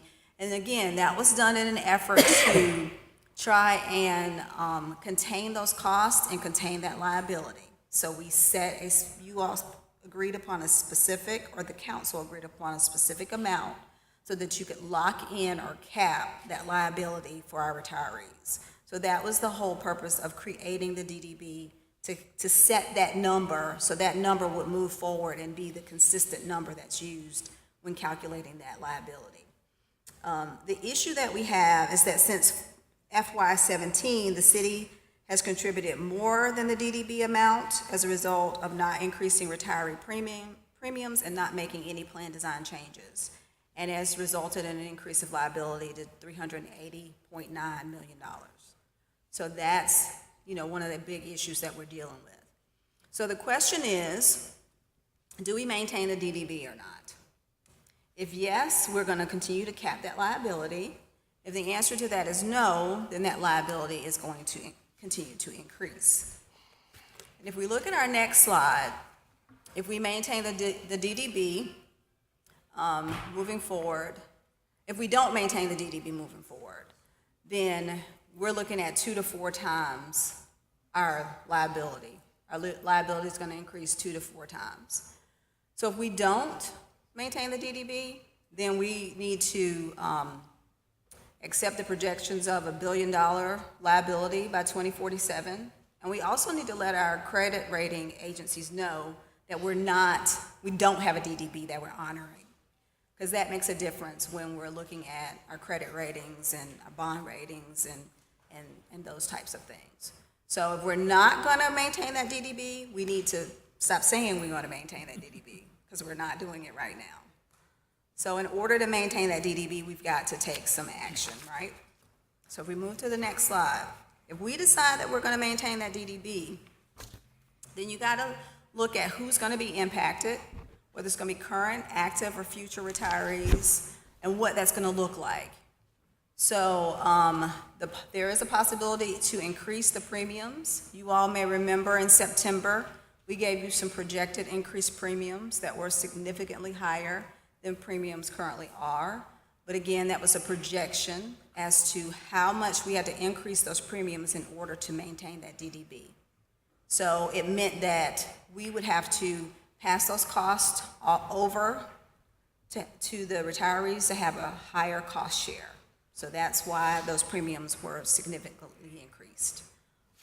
If we don't choose to do that, then we have the option of doing what we talked about previously and looking into an HRA and have an HRA administrator and a navigator, healthcare navigator, to help our employees. Now, there are some additional questions that we're going to continue to go forward with this discussion, but any questions about that? So to kind of restate that again, council chose not to do the top 1, 2, 3, 4, 5, 6, was that a hexagon? The top hexagon option back in September. Council chosen that they felt like those higher premiums that were presented, they were estimated, but the reality, to maintain the DDB, the premiums would have been significantly higher and council chose not to do that at that time. And so we've still worked through this same discussion, and we find ourselves here trying to make decisions and present some different options. So I just want to be really clear about that for our retirees in the room and employees that, you know, there could have been another option before, and council did not take that path, recognizing that that was, it didn't seem palatable to present those type of premium increases up to the retirees. But we still are left with the same liability, and we're still trying to find the option that will work best. And so with these decisions, there's some questions that need to be answered. And I say it here when I say who's going to be impacted and how.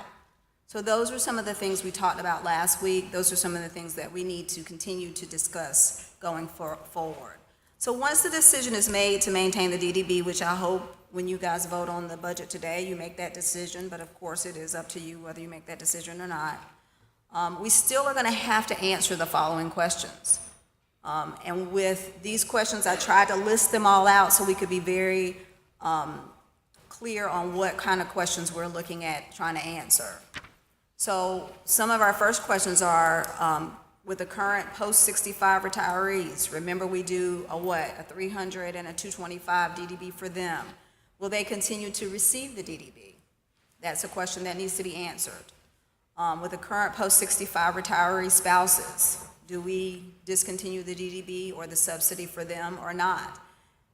If it's discontinued, are you going to move those funds to the retiree and they get the total amount of that DDB? For our current pre-65 retirees, will they receive the DDB through the HRA? That's a question that needs to be answered. Or will we discontinue the HRA, and will we discontinue the HRA when they become 65? If you make the decision that we don't offer post-65 retiree coverage, then they won't be eligible for post-65 retiree coverage as well. So that's a question that needs to be answered. For the current pre-65 retiree spouses, are you going to discontinue their subsidy, their DDB of $840, or are you going to maintain that? And are we going to do it in the form of an HRA, or are we going to do increased premiums, or are we going to discontinue their DDB altogether? And again, if we get out of offering the DDB for post-65, then they won't be eligible for that benefit as well. So those are a number of questions that we need answers to. As far as the employees are concerned, we talked prior about, last week, about having to make a more spread that's more like the 80-20 share. Currently, we're at an 88-12 share, which means that the city pays 80% of the premium or the cost of coverage, and the employee pays 12%. So it was proposed to phase in some increases in premiums, changes in deductibles, out-of-pocket, and copay changes, and do some changes to the prescription coverage. We also are looking at proposing to increase the tobacco use surcharge from $50 to $100 and implementing a spousal surcharge for spouses with credible coverage available to them. You all also mentioned some other questions, and we'll get to those as we move forward. Any questions so far? Is that $100 standard? Is that low? Is that high on tobacco surcharge? It's honestly, it's really all over the place. $50 is extremely low, extremely low. What we see a lot is at least 100, and a lot of people have even higher than that. But $50 is really low. As far as the current active employees, in order to maintain that 80-20 share, it's proposed that we phase into that we make some premium adjustments this year and then make some additional ones next year. Please realize that anything that we do this year will go into effect January 1 of 2019. We don't make benefit changes in the middle of the year. We're hearing that a lot. We're hearing that, oh, they're going to vote, and in July, my insurance is going to change. That's not going to happen. Whatever's voted on or decided upon it will change the health insurance for 2019, for next year. We always do healthcare changes on an annual basis. We don't do it on a fiscal year basis. We don't do it mid-year. We don't do it haphazardly. We do it in January, so everybody will have an opportunity to know that the changes are coming. And when we do our open enrollment in October, they can make some educated decisions about whether or not they want to change any of their benefit options. So if we're going to phase in that 80-20 share, we're going to have to increase the premiums, and we're going to have to make some plan design changes. And they're the ones that are represented on that prior slide. Phasing in the premiums, changing the deductibles, the out-of-pocket maximums, and increasing creating a spousal surcharge and increasing the tobacco surcharge. Yes, sir. Since these major decisions will be implemented in January, and since we have from the city manager a proposed balanced budget to get us by the legal requirement that we have a balanced budget by the 1st of July, is there a possibility that we could continue this discussion on retiree benefits and health care adjustments a few more weeks after the 1st of July? Well, we're going to get to that. Oh, you're going to get to that. It's something important to know dates, and obviously, if we pass a balanced budget, we're going to back into that budget as well. I mean, so that's Back it in or you buck it out. And obviously, I want to make sure that as we continue to discuss this, we talk about what this long-term liability means financially. And although GASB rules are changing, what meeting that annual requirement to address the long-term liability does to the city budget too. So and that may not be your shop, and maybe your shop or what have you, but someone just be prepared to talk about that. Yep. So we'll get to that in the next couple of slides. But you're absolutely right. Those are very important questions. So with the actives, like I did with the retirees, there's questions that need to be answered. With the actives, are you going to phase in those premium increases to get us to that share, as I've said in previous slides? Increase the deductible, the prescription structure, increase the surcharges, and then make some decisions about spouses. Are we going to continue to offer spousal coverage? If we do continue, how much are we going to subsidize that spousal coverage, and are we going to add a surcharge or not? Those are questions that have to be answered about active coverage. As far as future hires, or future retirees, I should say, those are people that we're talking about who are current employees who have not retired yet. That's this category that I'm talking about on this particular slide. So the decisions have to be made of whether we're going to offer retiree coverage or not. We've had some discussions about whether it's going to be those hired before July 1, 2009, those after July 1, 2009, all current employees, whether we're going to discontinue that benefit when retirees reach age 65 for this population. Are we going to offer a benefit to the spouses, and how are we going to subsidize that, or if we're going to subsidize that at all? And then we've talked about whether or not we were going to add a minimum age eligibility requirement, whether that'll be 55. We had some discussion about whether that could be 50. Right now, we're looking at some of the actuarial numbers to see if that 5 years makes a big difference. From what we're seeing now, it doesn't look like it makes a huge difference. So it may not be something that really makes a great deal of difference. So it might not be worth doing the 55. Maybe the 50 is better. Maybe no age at all. That's a decision that has to be made. But we'll certainly, as we move forward, like you said, Mr. Duval, we'll have some opportunity to show you some numbers and figures about how those numbers look. Then there's the question about future employees, people who aren't working for the city yet. What will their eligibility for retiree insurance look like? Will we offer them the DDB or not? What will be their requirements? Will their spouses be eligible? Will they be eligible for post-65 coverage? So I tried to summarize kind of the questions that we all presented, or that people presented during the public's questions and answers, some things that you all displayed to us or asked us in prior meetings and the meeting before. And so we really tried to kind of summarize some of those things, to put them really clearly in black and white, so we could make some decisions and have some discussion about it. So those were some of the questions, both with the post-65, pre-65 actives and future hires for the city. Pam, another question I got in the last week, because there was a discussion about discontinued coverage after 65. Anyway, for people who aren't taking advantage right now, or they're Medicaid eligible, but they don't understand how that works. If we discontinued coverage, what does that mean as far as their Medicaid, and what does that cover? Can you speak to that? Well, Medicare eligibility, they're totally different. That's a totally different set of requirements. We offer a supplement. So everybody that's 65 years of age or older is eligible for Medicare.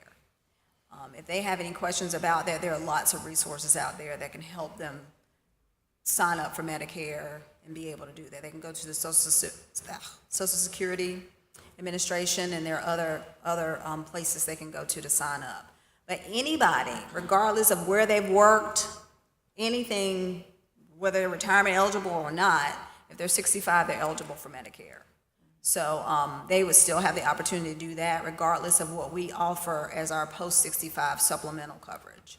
Does that answer your question? Yeah, I think the question that was coming to me is, what does that mean? If we drop that, that means we would no longer provide the supplement. Right. And so then they would be Medicare eligible and then potentially have to get coverage somewhere else. Like I know other insurance companies provide a supplement. They'd have to get the supplement. And our discussion was a navigator could help them with that. Right. If we're going to eliminate coverage, or we're going to offer an HRA, or whatever mechanism we're going to provide to employees, we plan to do a good deal of communication and have an opportunity for people to ask questions and help them figure out or navigate what happens next. Navigators are skilled in working with that population.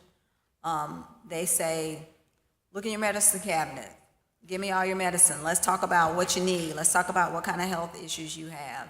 And they can help them figure out which provider provides the best coverage for them. But they would potentially, if we stopped offering post-65 supplemental coverage, they'd have to procure their own supplemental insurance or not have any supplemental insurance.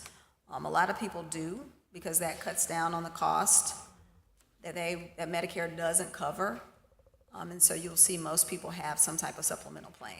But they would have to go out and find their own supplemental plan, and we would want to use a navigator to help them navigate those waters. But they'd have to get their own supplemental plan. Yep, the long answer to your question.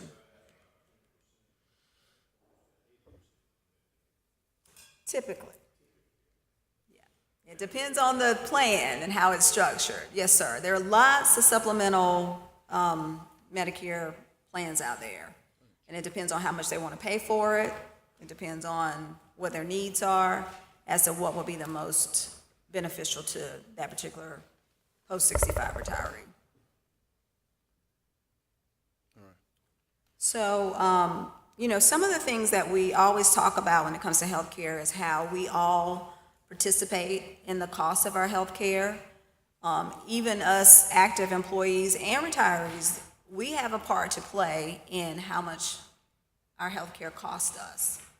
And some decisions that our employees should think about making, and we all should make, myself included, is deciding to take a more active role in our health. And to utilize the resources that we have. We currently have an employee health center that's free of charge. We dispense prescriptions, and we still have a challenge getting people to go to our employee health center. And that's a benefit that's clearly there and clearly accessible for them to use. The wellness incentives, we have lots of wellness incentives. We are giving people up to $225 a person, $550 with them and their spouse, for them to perform those health related activities, such as getting a physical and getting your teeth cleaned. And we have 10% of our population take advantage of those things. And that's a sad, sad number. And that's money that's just sitting there that they could be using to make sure that they are taking care of their health. Become a better health care consumer. If you need an MRI, you don't have to go to the hospital, you can go to an imaging center. Those choices that people make affect the claims that we pay. It's all going in there together. And then ultimately to make better or healthy lifestyle changes and decisions. If you're a smoker, stop smoking. A lot of our things that we see are related to, the claims are related to diabetes, they're related to hypertension. Some of those things are lifestyle related, and we all can, do a better job of maintaining and managing our health. And so we want to encourage people to take advantage of the things that we do currently offer, and we want to try and continue to offer those benefits to our employees as we move forward and make these decisions. How many of those things are you legally allowed to require for participation in the plan? Since we're self-insured, we really can require most or all of those if we chose to. It would be a manner of managing it, and how do we make people do it. I know of employers that say if you don't get your biometric screening, the month after, they set a certain time, and everybody goes that month, and if they don't get it, the month after it, they drop them from coverage. They don't have coverage anymore. Now, that's an extreme situation, extreme case, but there are other people, for example, Berkeley County, they require all of their employees to go during a 2-week period, or they increase their premiums significantly for not taking advantage of their biometric screening. Those things provide us with very important information about how we can better manage our population, how we can make, different plan design changes, how we can be more proactive and more aggressive with how we help people manage their chronic diseases, how we help identify things in an earlier stage before they become more dire and more costly. All those things matter. Every little thing matters when it comes to health care.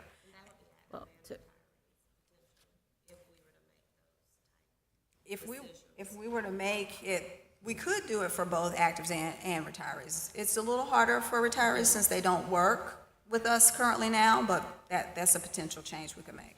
Well, I was just going to say to that point, and I think I brought it up maybe last year, maybe the year before, but just for my colleagues, that biometric screening is very important. And it was like when we first brought up the surcharge for tobacco, I think we talked about it, we brought it up, and it took us 3 or 4 years before we implemented it. The biometric screening, I talked about that about 2 years ago, and I really do think it's incredible for us to know where, we have vulnerable populations that they can, really get something early on before it gets to the point where we have increased claims. And so if that is something that we can require, I think we need to seriously consider doing that, because that will help us manage, and not just that for cost purposes, but, I do think that there's a lack of awareness among just people on their health. I mean, I know so many people that will have issues and they don't respond to it. They don't go to the doctor, and then a year later you find out that there is a very grave situation they're in that could have been managed earlier. So I think for just the overall health of our employees, it's kind of like, a parent telling your child, this is for your good. I think we need to require it, and I think ultimately it will not only help us with the cost, but it will help our employees live a better life. Absolutely. And that's really the goal. I mean, we really are trying to provide our employees with those things that make them healthier, happier employees.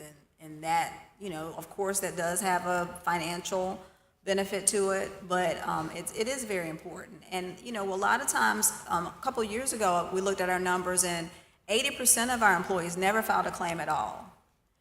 I'm not naive enough to think that that's because everybody's healthy. That's because people just aren't going to the doctor, and they're waiting. And at least if we have the biometric screening, we can identify those things early stages of things that may become more complicated, that can be better managed and be more beneficial for the employee as well. Reverend McDowell?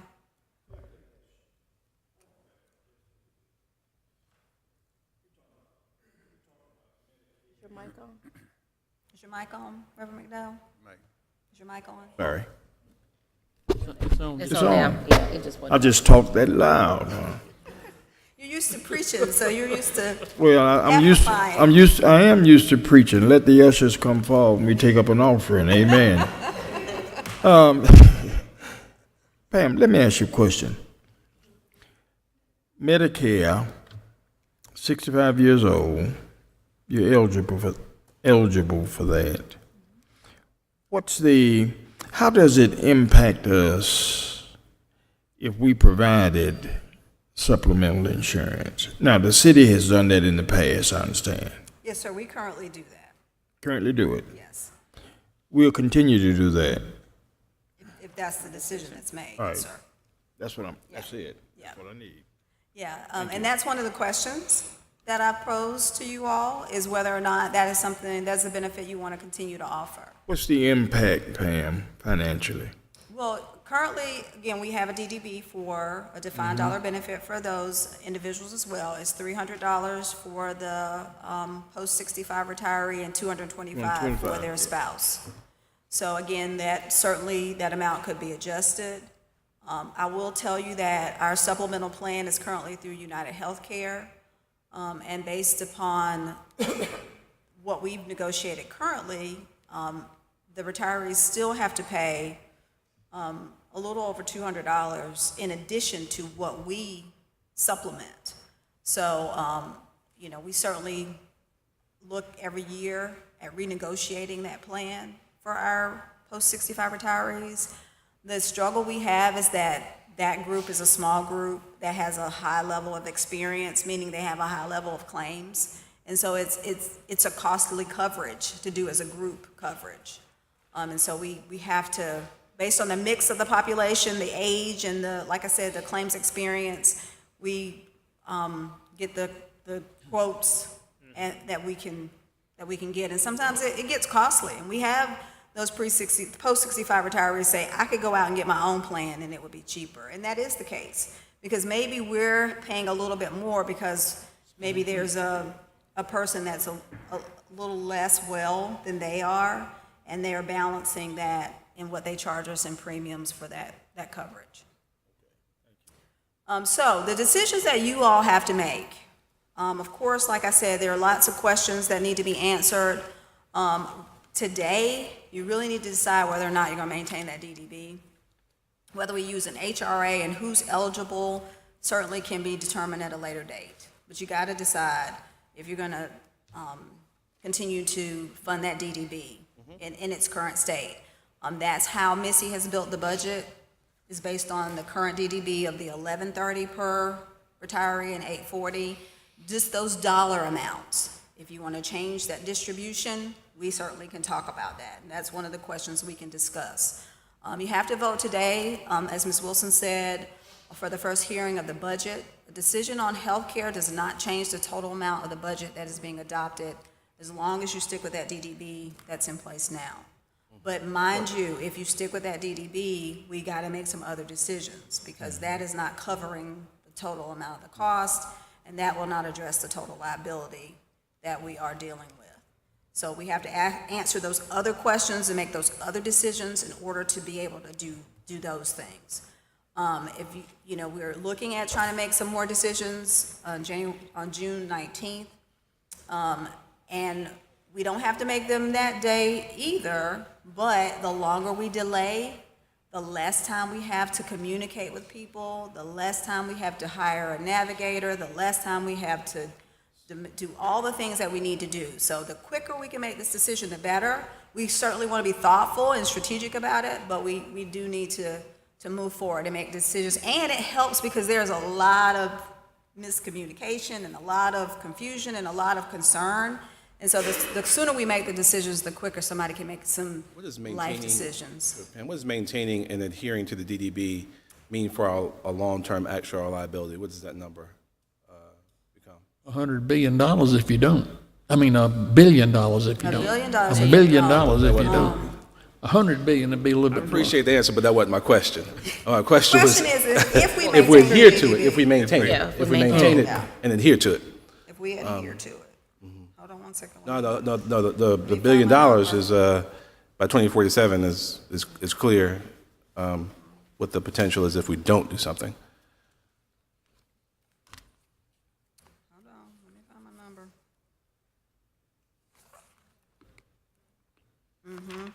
Do you know the number top of your head? Is that, I thought it was at 48 million, but I was just making sure that I'm 48. Right around 48. saying the 48. right thing.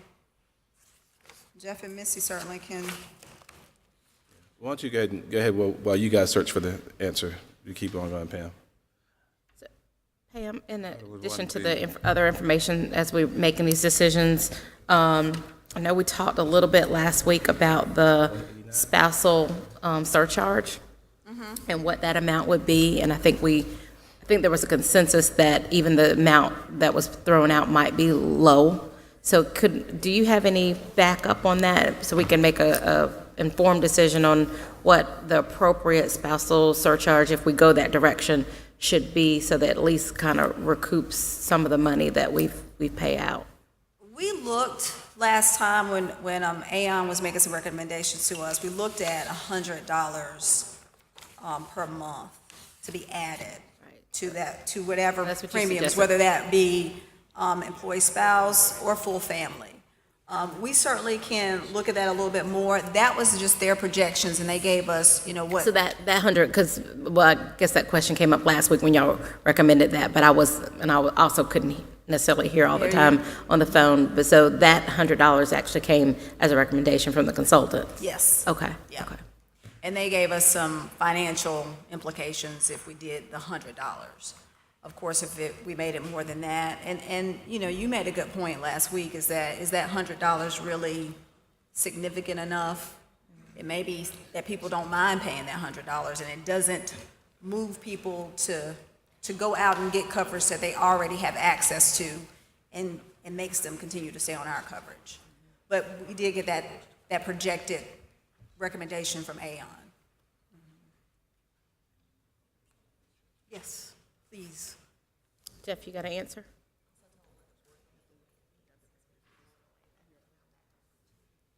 Sorry. What's the number? So in response to your question, if we maintain the DDB, our total liability is $190 million. That's the one that Pam showed earlier, that if we don't maintain it, it grows immediately to about 380, it doubles. I saw that. And then over 40 years, it'll grow to $1 billion. $1 billion. So it immediately grows 200. 300. 300. Yeah, it To pretty much- 300 it pretty from much 180 doubles. to 2. Yeah, it doubles, yeah. 190, 380. Vary based off those other decision points that we are still trying to sure. make too. It could be lower than the 190. And then the 48 million is the cash on hand, the money we have in the bank. I knew that. Mr. Vaughn? I just have a comment at the end, but I didn't know if we're done. No, thanks for So the that updated was summary just- as well, adding in the questions that I know some of our retirees, employees, and council asked last week too. All right. So again, those questions at the end, have to make sure we're looking at, maintaining it, making the vote today. We still have some opportunity, as Mr. Duval has asked, do we have some more time to make some of those other decisions? We certainly do have that time. I want people to understand that we are certainly going to be communicating and providing people with information. We certainly don't intend to not tell people what the final decisions are and not help them navigate through whatever decisions that are made. Because we want people to be informed and educated and make the best decisions for them. We're not trying to do this in some kind of back room and hide it. We're really trying to provide people with information. This has been incredibly transparent and Yes, informative, we're so trying to be don't worry about extremely that. transparent, Yeah. and we Feed the want beast. people to have the information. It is much better for me as an HR professional and us as the city staff if people know what benefits they have. I can't tell you how many people who haven't a clue about what they have now, and they're complaining about stuff that they don't even know that they even got. And it's like, learn, research, and understand what you have and be able to utilize it to your best benefit, and then you can ask an educated question about it going forward. And many of our current employees too, Mr. Mayor, who can't necessarily have the benefit of being in this room right now, as retirees may have who can come, I mean, they are too the people that may be impacted. And so there will be opportunities where we share that information, but it's important for me that we manage how we share information when decisions have been made as well. I mean, there's certain points in time. Right now, we're still discussing, we're trying to make final decisions. And any employees who can watch on the stream and listen in, I think that's great. But at the right time, we will be clear about the decisions that have been made as well, because it can get more confusing. Yeah, I thank Pam very much so for putting this presentation together the way she did today. Do I sense from you all that that decision point number one, though, about maintaining the DDB is the direction we need to go? Because that does impact the bigger budget reading, and just in general, that frames everything. If we don't maintain the DDB, then we wind up with a long-term liability that's larger than the city budget itself, and that's untenable and unsustainable. So I think, yes, as relates to maintaining the DDB, as well as making sure we maintain the 80-20 split on premiums as well with active employees. And we can talk about everything else, but you guys need to give us some hard and fast discussion points, how we operate within the borders as we discuss through everything else. I do think it's compelling as we look at the continuing increase in costs of being self-insured, particularly from chronic illnesses, that we really start putting some real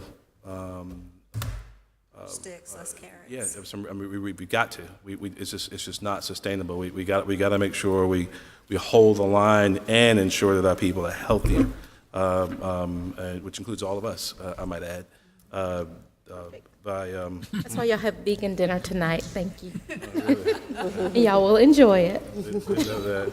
Didn't know that. Yeah, I think that's a sense of the body, and we'll have to figure out again how creative we can be within those boundaries to devise a plan that works for everyone. Yes, sir. Just a question. We're talking now about the communications to staff and employees to get the most accurate information and timely.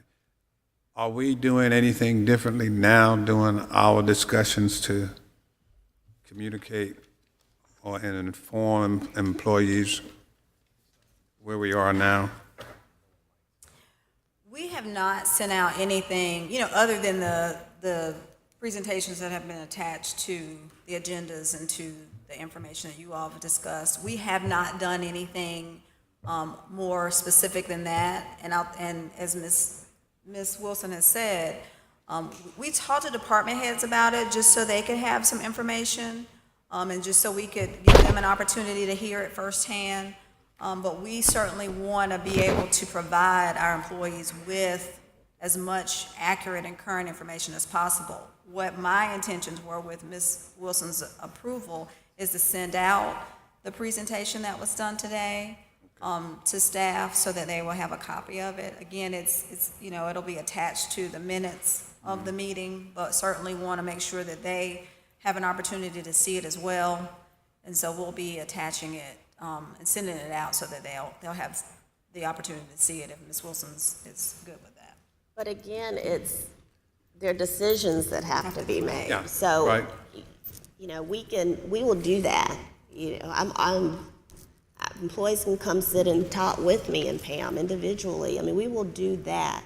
But what happens many times is until some of the key decision points that we went through today, the various questions, it will create more questions and more unknowns and more confusion if we don't provide you with some guidance to say, you really just need to make this decision right here. I know it's hard.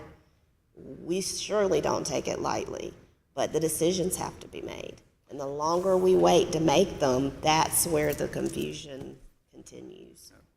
Yeah. Do we have any research, particularly if Berkeley County has been through this process on biometric screening? I mean, just kind of success they've had, or maybe not, as relates to healthcare outcomes and as well as the fiscal impact of folks? Excuse me, can we get that?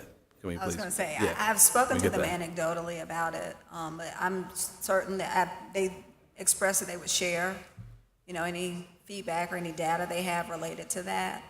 I'm not sure if they're fully insured or if they are self-insured. So we'd have to get those things too, because of course, nothing happens in a vacuum. Other things impact that, but we'll certainly reach out to them and see what information we can helpful. gather about that. It'd be helpful.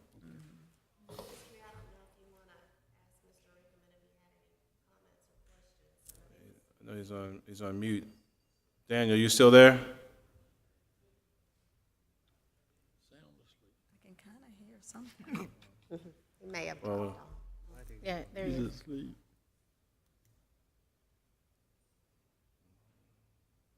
He said something. Danielle? all right. Any questions?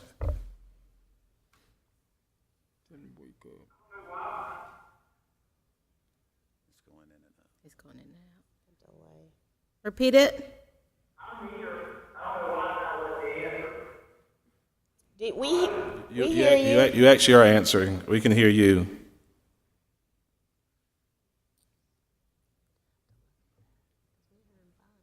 I just sent him a text. Mr. Rickerman, did you have any questions or comments that you'd like to make?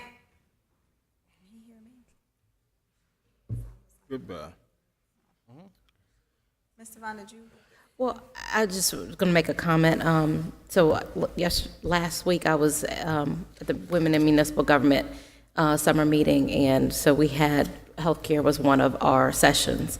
We had a very good conversation, but there are a lot of cities nationally that are not providing coverage to retirees at all. There are a lot of cities who their current employees pay a lot more in premiums, and I was really just kind of shocked. I thought it would be more 50-50, and I was probably more in the minority in the room.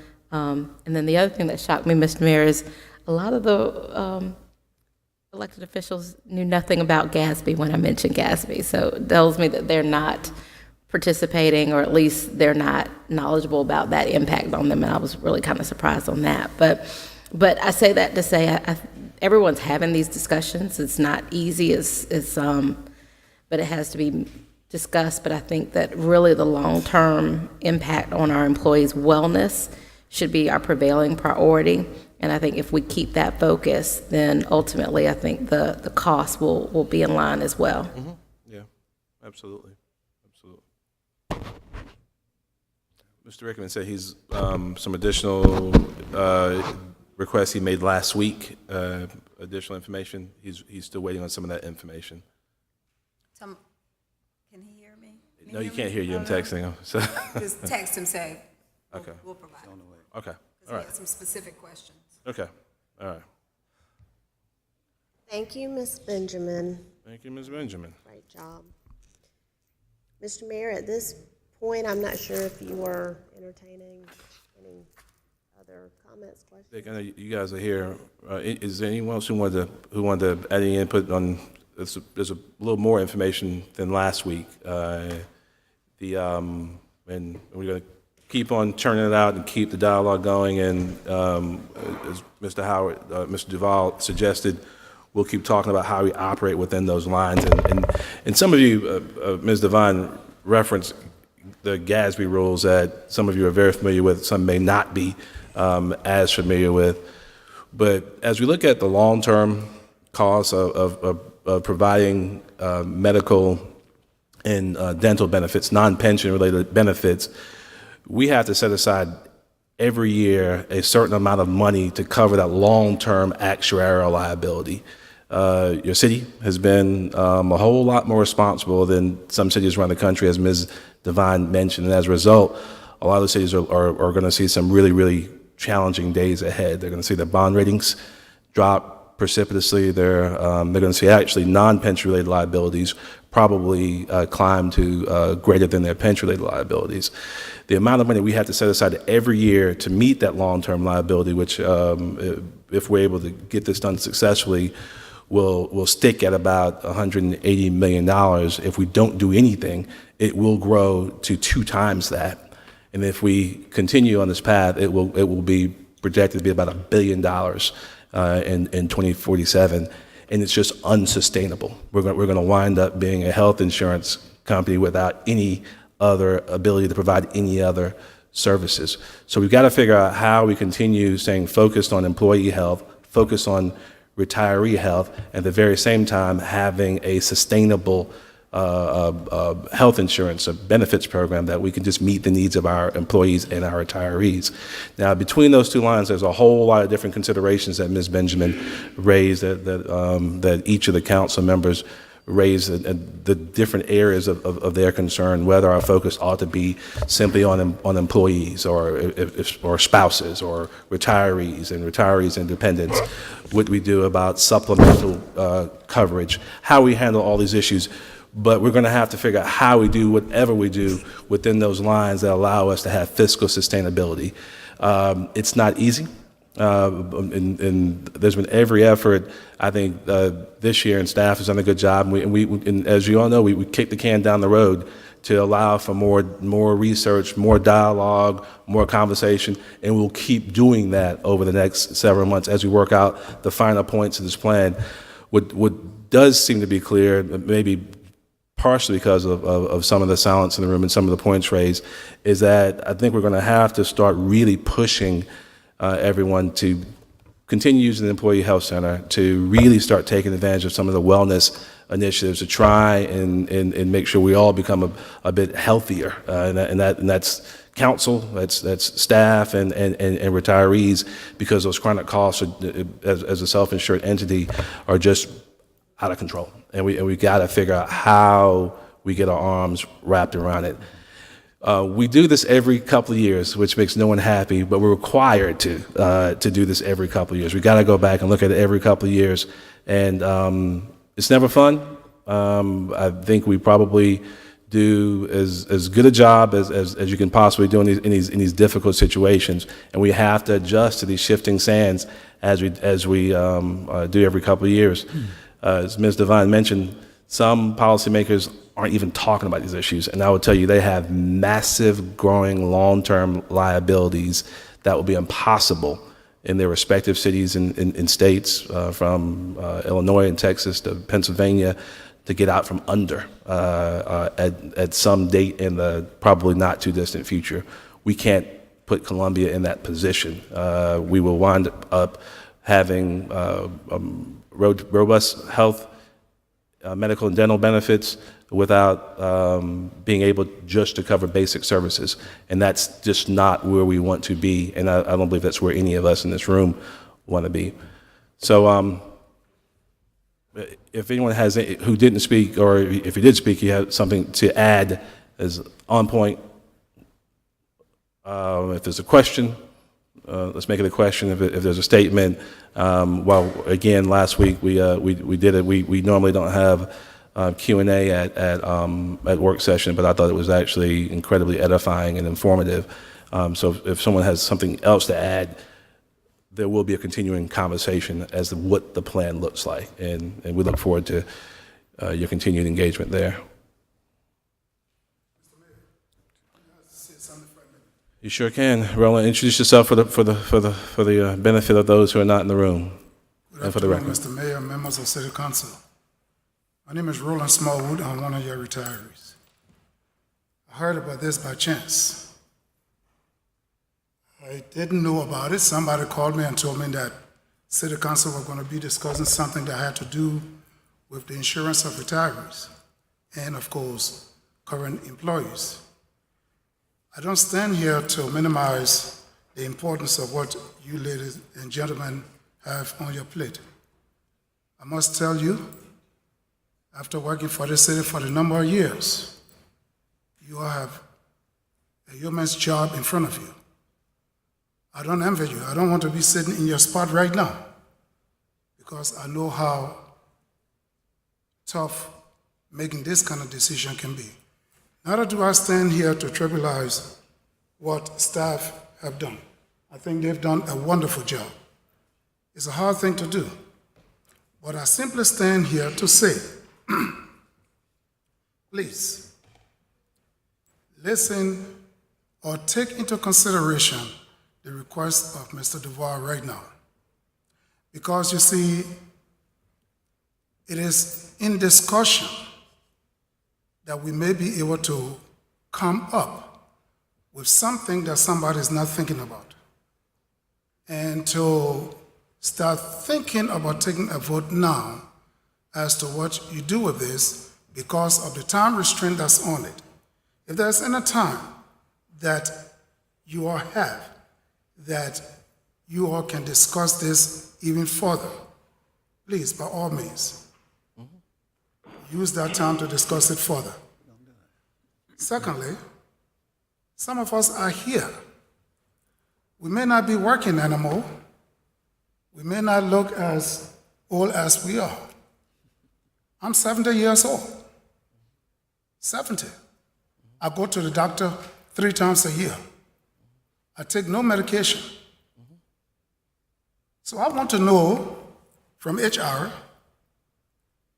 what is United Healthcare doing with all of the money that I'm saving? I go for general physical, I go for eye checkup, and I go for my whatever prostate checkup they need to do on me. That's all. And I take no medication. Okay?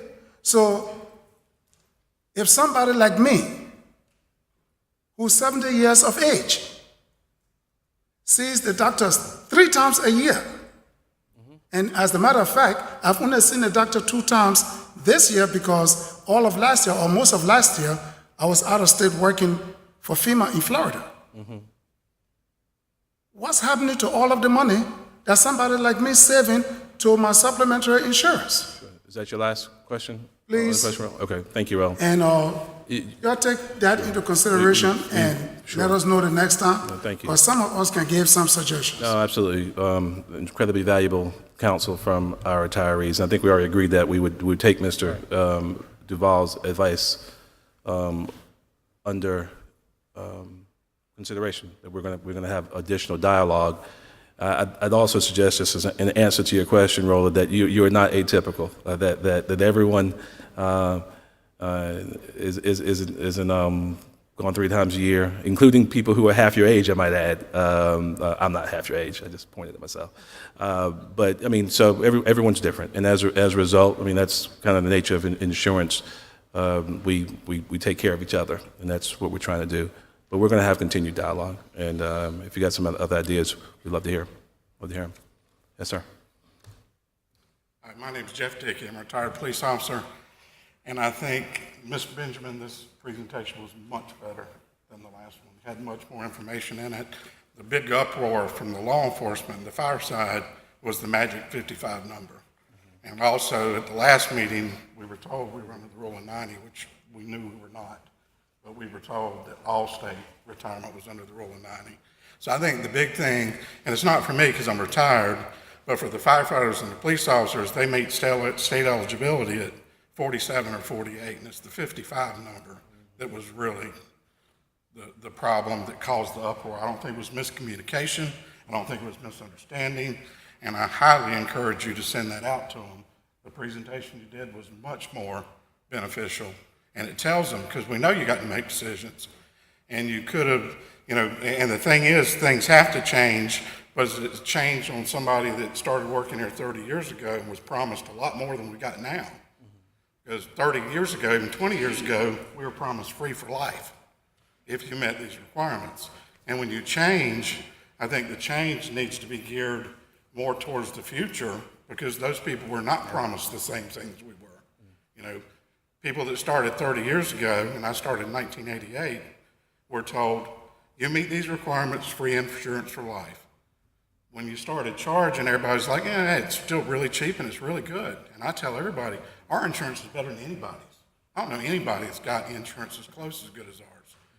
But, you know, we know there has to be changes, but so drastic on the older group that was promised better versus the newer group, I think there's got to be some kind of balance. But the big uproar, I think, was the 55. And that's all I had, but I appreciate you again taking questions. Again, much better. I think you should send it to everybody. The presentation was done today. Thank you. Thank you. Mayor, and I have to acknowledge the word promised. I mean, there are no promises in government or in the entity in which we work. So I understand things that may have been implemented at certain periods of time, but just for clarification in the media and all the social media where there's a lot of, you know, igniting people to come because something was promised, that is not how it operates in the entity in which we work. I certainly acknowledge what you were told. I certainly acknowledge what the rules were then and that rules change. But there can be no promises with the council form of government because these council members aren't even making binding decision on future councils. So that's just not a terminology that needs to be used. Yeah. No. Well, thank you. Yes, sir. Mr. Thank Mayor, you. I appreciate it. It's the first time I've ever addressed y'all. My name is David Crossland, and I worked for the Columbia Fire Department for 25 years. Yes, sir. And in saying what you just spoke of, I believe a man's word or a woman's word is the bond. What you say when they come here, the council that was in place when I come to work here told me if I fulfill these duties, that they would look after me and my family. And as the police officer spoke of, I understand the rising cost of health care. 19% of a gross national product is a pretty substantial debt on this nation and a municipality. I understand that. But what I'm trying to point to you is with the retirees before 2012 and the ones that's been here 25, 30 years and have retired, Mr. Mayor, Council, I want you to understand that what was told to us when we come to work here, it is a way of life with us. It is our income. It is the way that we live. It's the welfare of our families. I mean, just to snap your fingers and take it away from us like that, and to even think about that is an atrocity upon the men and women that's given their lives to this city. I come to work here at $12,000 a year. I had to work 2 and 3 jobs to make ends meet. Didn't mind it. I love working for the city. I love working for the citizens of the city of Columbia and the county of Richland, and I give my heart and soul into it. My wife, she sit right there with me. She washed them dirty, nasty, cancer-causing clothes that I brought home every day from fires that we fought out here in the street where we knew nothing about the cancer-causing elements in our clothes and in our bodies and the things that we fought through, that we've come to realize today. My wife has cancer now. My wife has pancreatic cancer now. I don't know if it's caused from that or not, but she suffered for 25 and 30 years just like the rest of us. And to say that she doesn't matter is an atrocity upon me. I can't say that about my wife. I mean, because she's been right there with me through thick and thin, through everything that I've gone through. She's just as much a part of it as I am. I understand the cost may go up, but please, guys, you got to think about this is a way of life for us. We depend on this. We know costs will go up. We understand that. But you can't just kick us to the curb because we're giving it all to you guys and we expect a little bit back from y'all. Thank you. Well, thank you. Prayers for your wife.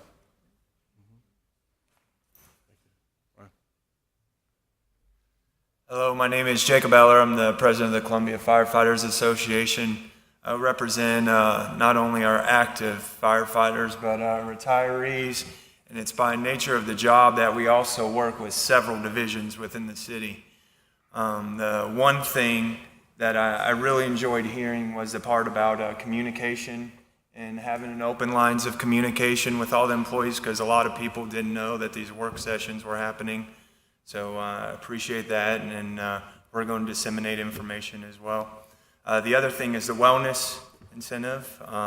That's a huge that's a huge thing for me, and a thing that we're trying to push along with the fire department. Last year, when we had these discussions, there was talk about us forming a committee of both active and retired members that can have buy-in with anything moving forward. So what I would ask is that we can put people like us, put some of our retirees at the table and come up with a plan together, something that everybody can agree upon. I appreciate your time, and I think that dialogue always helps, Jacob. It always helps. It could be helpful as well as we go forward. Yeah. yes, sir. I appreciate your time, and we'll talk to you soon. That'd be great. Thank you. All right. One more.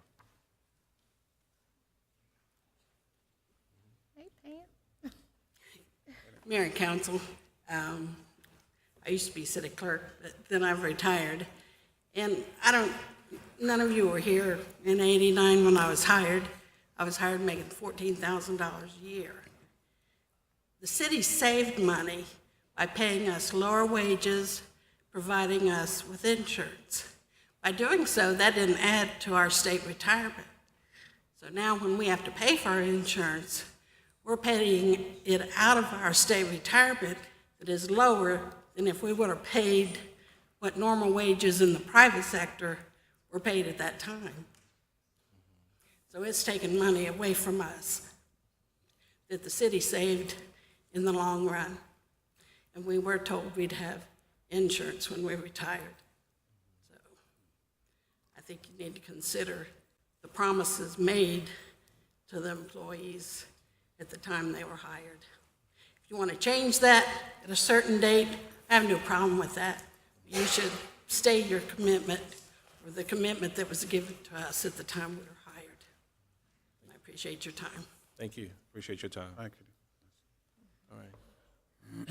Mr. Mayor, I do want to clarify one more time, too, that part of Pam's presentation today that she did not include from the last time that was really clear is that there would still be a coverage component for the retirees. That's what the HRA is. So I don't want it to get lost. Yeah. And that's going to, There's been no proposal that said there would not be coverage in some form for the retirees. I think the more dialogue, the more discussion we have, the better things get. The more we share information, so it gets better and better. I'm going to intend a motion to go into executive session. Anything else on the agenda, Mr. Duval? I'd like to move we go into executive session to the discussion of negotiations incident to proposed contractual arrangements pursuant to Code Section 30-4-78-2, the home serve rate increase. All right, is there a second? Wait a minute, I got some more. And the Columbia Canal. Receipt of legal advice under Code Section 30-4-70A, Winter Odom et al. Versus City of Columbia. Receipt of legal advice related to matters covered by attorney-client privilege pursuant to 70A2, HUD, CDBG, entitlement funding, Lorick Place Housing, Columbia Housing Authority request. Is there a second? Second. To the previous question, clerk call the roll. I'm sorry, Mr. McDowell. Executive session. Mr. Duval. Aye. Ms. Devine. Aye. Mr. Davis. Aye. Mayor Benjamin. Aye. Thank you.